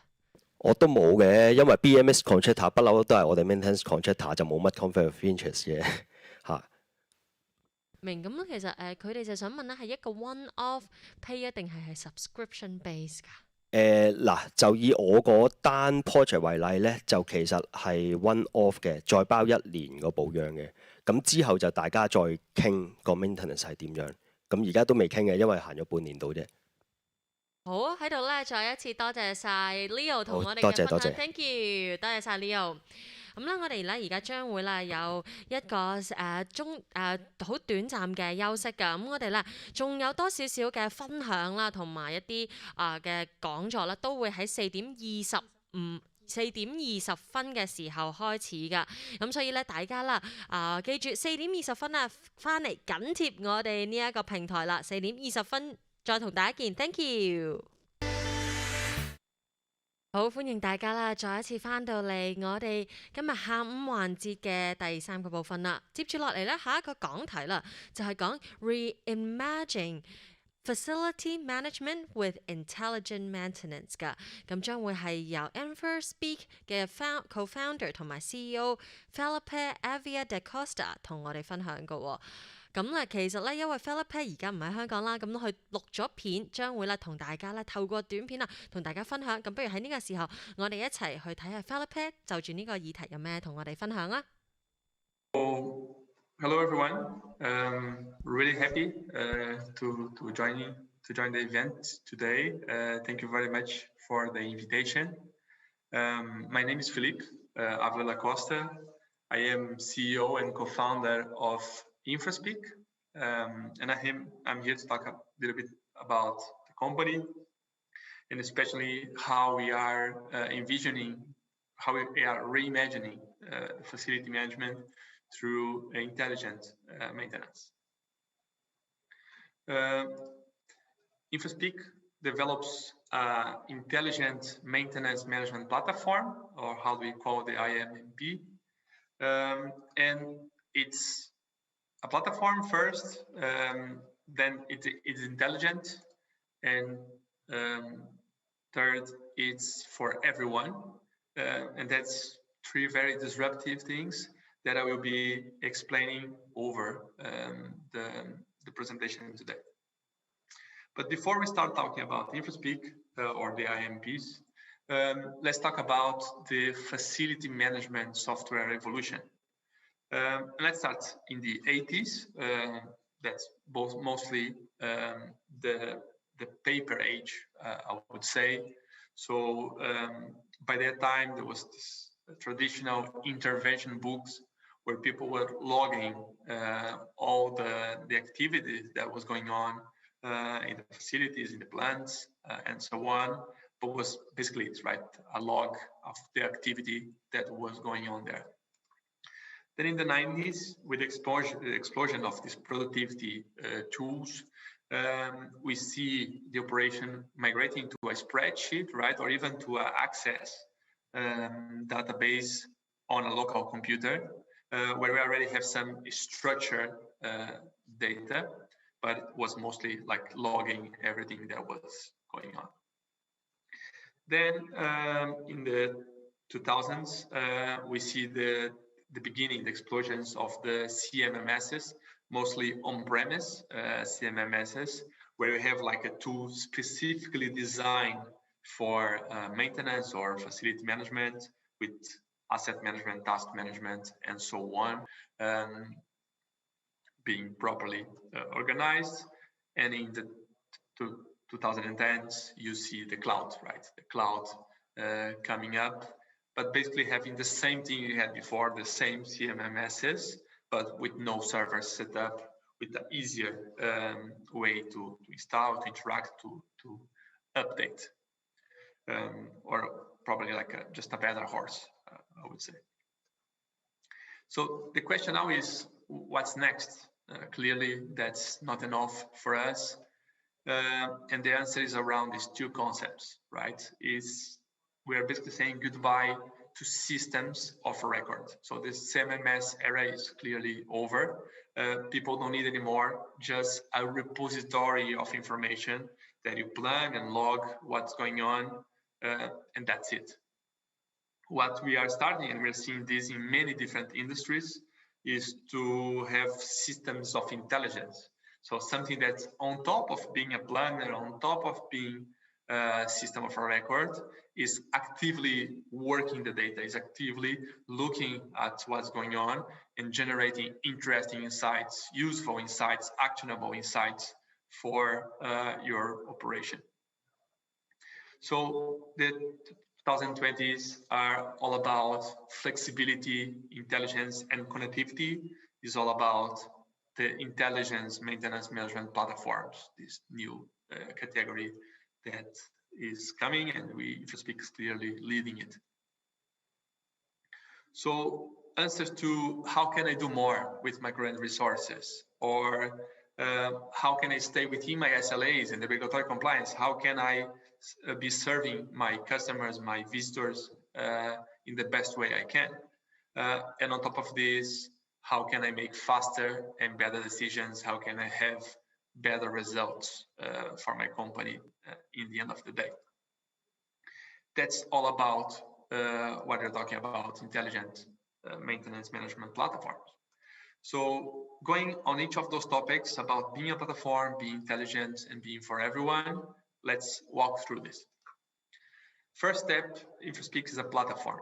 So more than a software, is actually an ecosystem of native apps, integrations with other softwares, and IoT and hardware.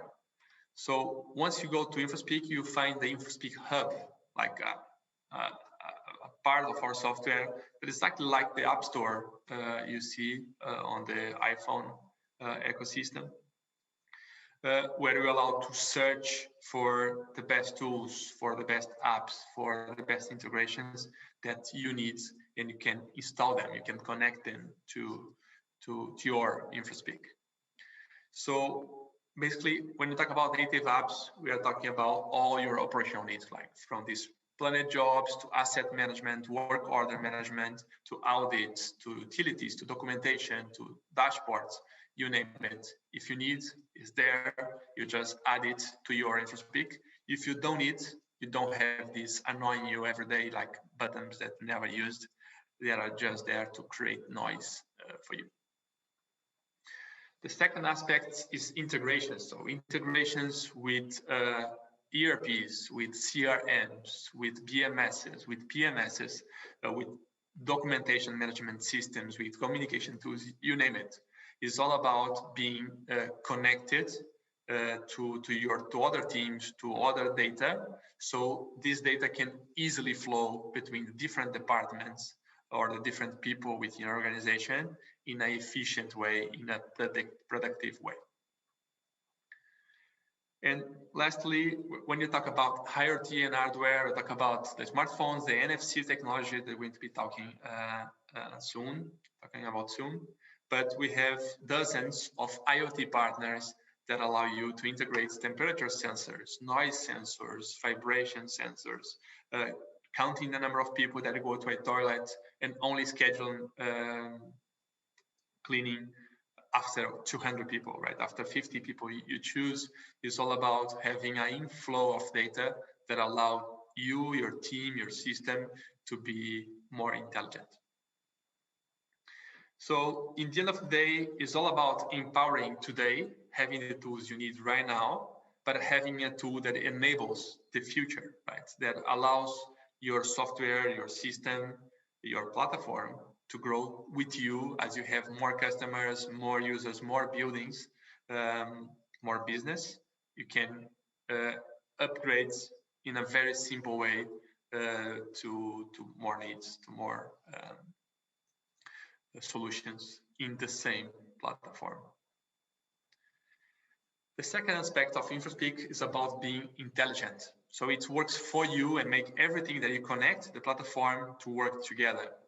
That's why we launched the InfoSpeak Gear. That's basically this intelligent core of our app that basically work all those data. And plain, like really simple, what that means for you. Like it means automation. So based on the data we have, when a new work order is created, we can automatically assign to a technician based on his location, based on her technical skills, you name it. It's all about creating these smart automations. Second is all about suggesting stuff. So if the system identifies that there is a HVAC related issue in a room and the HVAC equipment of this room is not associated with the failure, the work order, the system can suggest that. Is when a technicians go to change a lamp in a specific location or change a chain or anything, you name it, the system can suggest the stock part that is most likely to be used because the last 5 times the technician went there was the same reference he used. So there's no point of asking the technician to lose time, to lose 30 seconds even, to search in a list of hundreds of references when the system can suggest what's the most likely to be needed. And third is all about creating alerts. So if you have a asset that the preventive plan was finished last week or last month, and you didn't schedule a new one, something that is very common when you have hundreds of assets, thousands of assets to manage, the system can highlight that information and suggest you to create a new plan for that asset. You see, this is just a few examples of plenty of intelligence, active, actionable intelligence that the InfoSpeak can deploy to managers and technicians and everyone involved. So it's all about taking these suggestions and alerts and the workflow automation and allow you to have better decisions, have more resources available, and avoid less human errors. The third aspect, as I said before, facility management is like a huge operation, right? Many people involved, like from managers, financial, operational managers, technicians on the ground, staff, customers, suppliers, you name it. InfoSpeak wants to have this perfect user experience, flawless usability for everyone involved. So everything is connected, everyone is connected, and you have access both on desktop or mobile, online or offline, basically anywhere, everywhere you need. And what this enables the team looking at the tool as an assistant, as something that is useful, is there to help them. So they will be too willing to use it. They will be actively looking to use the solution, so the information can flow. And then you can get the cycle of enabling the team, collecting data and making smart decisions, making intelligent decisions. And you have this virtuous cycle of improvement and profitability, productivity, efficiency in your operation. In short, it's all about collecting the hundreds of different data points related to the operation and translate that into intelligent insights, to automation, data visualization, you name it. Okay, that's most of the concepts behind InfoSpeak, but CLP team challenged us to show you how it gets real, right? So how it's the product looks like. So the InfoSpeak way is all about using the NFC technology to identify key equipment or even locations. Here's like a picture of a hotel customer of us that's using the NFC tags in the doors of the rooms. And then we have 3 key interfaces for 3 key user personas. So one for people on the ground, for technicians, for field engineers, then a web and mobile interface for managers, and then a third one, the InfoSpeak Direct for staff.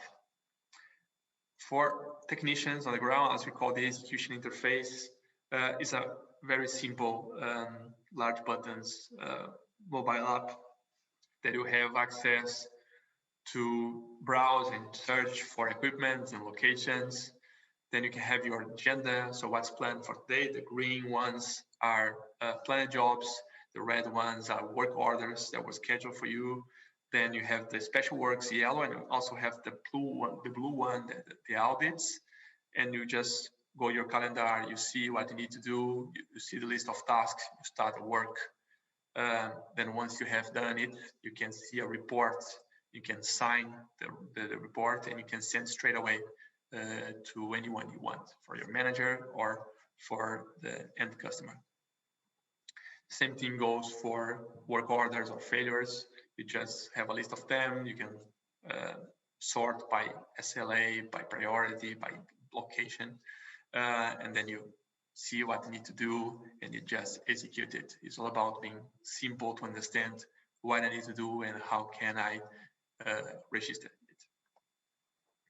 Then in the management interface is where you plan and oversee in real time what's going on with your operation, from this asset list that you can search, from the asset details, like from pictures, technical information, story, documentation, economical analysis, you name it. Like, it's all about having all the picture, the whole concept of the equipment easily available for managers.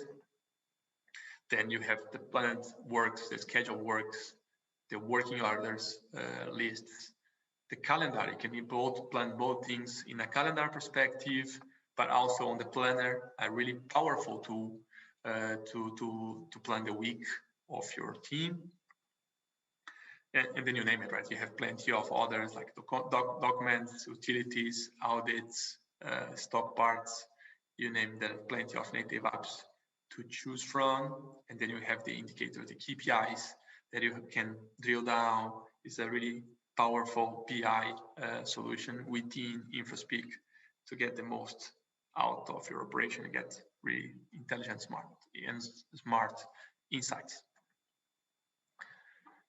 Lastly, the staff interface or reporting interface, as I said before, we noticed very early on that most of the challenges of a facility management operation or maintenance operation. It's not really about technical things. People know what to do most of the time. It's all about communication. It's about communication between different teams, between managers and technicians, with suppliers, with staff, with customers.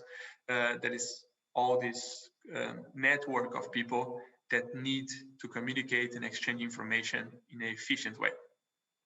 That's why we created the InfoSpeak Direct interface, both mobile and web interface. Here you can see some screenshots that allowed anyone you want to report failures directly to the systems, and also to see what's going on in real time, to have access to reports. You basically choose what you want to share with each type of user, but it's all about having a simple interface to avoid hundreds of calls, hundreds of emails that basically are lowering your productivity.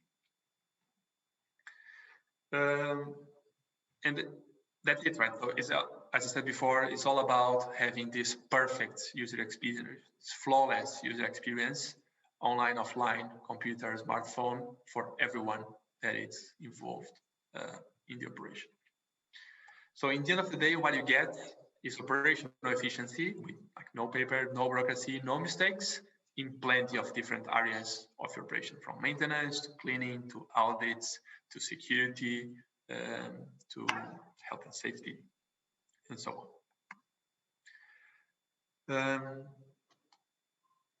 This is a lot, right? So there's plenty of data, plenty of information. So it's all about using all that information in a productive way, generating this virtual cycle of improvement and getting better and better over time. To finish, you definitely need more than software, right? So software enables a lot, but it's not enough.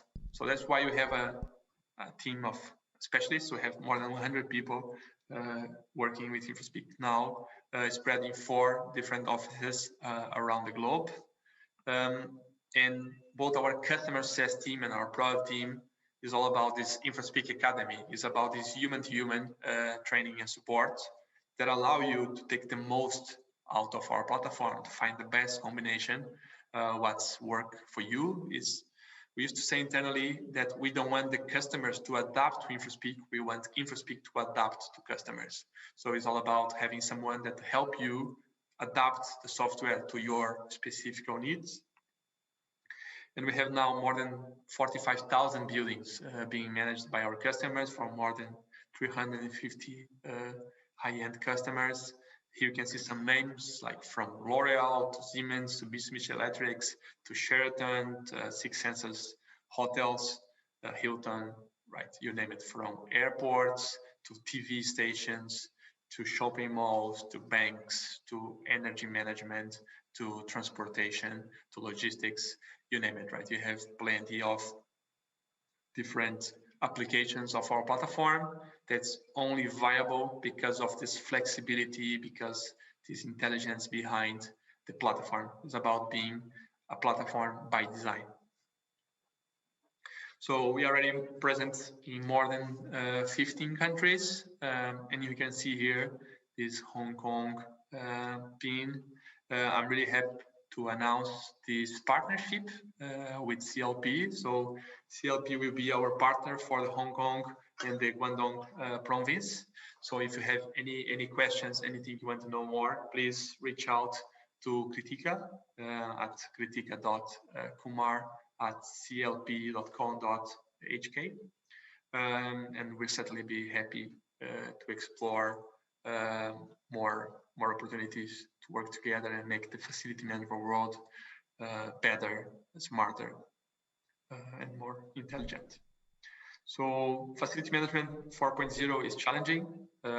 It's here. It's definitely is happening. Connecting everything is hard. Connecting everyone is even harder, and it's much more than data. Okay, so for that, we clearly believe that the CMMS era is gone. What you need is this intelligent maintenance management platform. That is a platform, it's intelligent, and it's for everyone, and we are here to help make that move. Thank you very much for your time. Really looking forward to follow up. Thank you，多謝晒 Philippe 嘅。咁其實咧，剛才啦，因為我哋嗰個時間啦比較短暫啦，咁所以咧，我哋暫時呢一個環節咧並不能啦有問答時間可以俾到大家嘅。咁大家咁多位線上嘅與會者唔需要擔心，因為咧我哋有咩問題咧，其實大家都可以電郵去到我哋嘅電郵係 enquiry@clpsec.com 咧都可以同我哋嘅團隊聯絡㗎。好啦，接住落嚟咧，我哋最後啦就有請 CLPE Solutions 嘅 General Manager Travis Khan 同我哋分享幾句，將個時間交俾 Travis。好，大家好啊！咁先再一次多謝大家啦，參與我哋今日呢個 Symposium 啦。咁我相信今日大家喺晏晝入邊都好聽到我哋唔同講者好豐富嘅分享啊。咁首先其實我想再 recap 翻幾部分啦，譬如聽到Dr. Sam 去提到我哋HVAC 嘅一啲最新技術嘅一啲趨勢。咁呢方面其實可能大家都聽到，無論係 heat pump 啊或者唔同 equipment chiller 啦，一啲新技術一路都發展緊。咁其實我哋中電聯動都係會緊隨着市場，其實去分析、去發掘一啲唔同新嘅技術去測試，去將呢啲嘢帶到俾我哋嘅用戶。咁所以如果大家無論係 heat pump 或者有其他呢類型嘅project 諗住打算做嘅，唔一定要再用翻傳統用開嘅嘢，可能有機會都可以同我哋溝通下，等我哋同你分享下究竟最新技術係點。頭先Dr. Sam 其實亦都介紹講到譬如好似 IoT 一啲咁嘅 solution 應用喺譬如 zoning 啊或者有 demand side control。咁呢一方面其實我哋中電聯動都做緊呢啲嘢嘅，因為見到好多客戶都有呢啲嘅需求咧，即係無論係喺真係 demand side user space 入邊，究竟佢可唔可以用到 occupancy control， 可唔可以用到個 thermostat 去令到個 comfort 再提升咧？咁傳統可能大家有個 challenge 就係個 BMS 未必真係同個 user side 有呢樣嘢可以連接到。咁我哋其實中電聯動已經做好咗呢咁嘅integration， 咁所以有需要都大家都可以同我哋溝通下分享下。咁另外大家亦都聽到Charles 啦 R&B 提到點樣用 AI 去分析 BMS data。咁大家都知 BMS data 數據好多，咁點樣用得好啲 data， 甚至乎可以改變到你日常維修保養，提升客戶服務嘅水平，解決日常冷氣上面問題呢？咁我相信呢個應用係非常重要。咁去到我哋conserve IT 啦，Chirao 咁佢提到我哋呢啲點樣用 AI 喺個 real time operation 度提升呢？咁亦都聽到好多謝今日Leo 喺Sino 嚟同我哋分享嘅 case 啦。咁正呢啲 case 係可以係一個好實質嘅例子，你見到個 saving 好顯著，一個好簡單利用一個 AI 好容易喺1-2個月入邊 implement 到嘅方案，就可以幫你去 save 好多 energy。咁呢啲都係一啲好好嘅例子，我哋希望透過我哋去揾一啲咁嘅技術，一啲合作伙伴，再將呢啲嘢帶到嚟香港，幫大家解決可能大家無論係從 energy saving 嘅問題啦，或者我哋希望喺碳排放有提升啲問題呢。咁中電都希望作為你嘅伙伴繼續努力嘅。咁大家可能聽到 Daniel 頭先都有提到一啲新嘅 model 啊，呢個都係我哋嚟緊一啲主打嚟嘅，即係希望因為大家見到可能而家無論個經濟環境啦，大家面對緊唔同嘅 challenge 啦，我哋希望當大家有一啲 chiller replacement 嘅需要嘅時候，究竟我哋可唔可以中電可以再出一分力，就係話無論係喺個 initial capital investment 個方面去 support 啦，或者 ongoing 我哋去一個performance guarantee 啦，令到大家唔使 trade off 咗我哋嘅碳排放或者 energy 嘅 saving，亦都可以係繼續你個業務去發展。咁希望 along 呢個大家可能聽到政府都講緊我哋可能有個 net zero 嘅 target 啦，大家可能各大公司都有自己嘅 sustainability roadmap 啦。咁我哋中電希望作為你嘅支持嘅伙伴啦，有咩需要希望大家可以繼續同我哋聯絡，或者亦都繼續留意我哋啦。Smart Energy Connect 其實我哋 ongoing 都有好多唔同嘅 event、唔同嘅 topic 都會帶俾你唔同嘅信息。咁今日多謝大家。多謝晒，多謝 Travis 嘅分享 ，thank you。咁多位朋友，我哋嘅 Sustainable and Smart Building Symposium 呢嚟到呢度已經接近尾聲啦，喺度再一次多謝大家今日由朝頭早到而家啦，陪伴我哋參與成個嘅研討會㗎。咁如果大家啦錯過咗今日任何一個環節啊，都唔需要擔心，因為你哋可以喺30日內去翻我哋呢一個平台嗰度重溫㗎。喺度再一次多謝大家今日嘅出席同埋支持，亦都多謝晒我哋每一位嘉賓講者精彩嘅演講。喺度祝大家有一個愉快嘅晚上之餘，亦都期待下次再同大家見面。拜拜。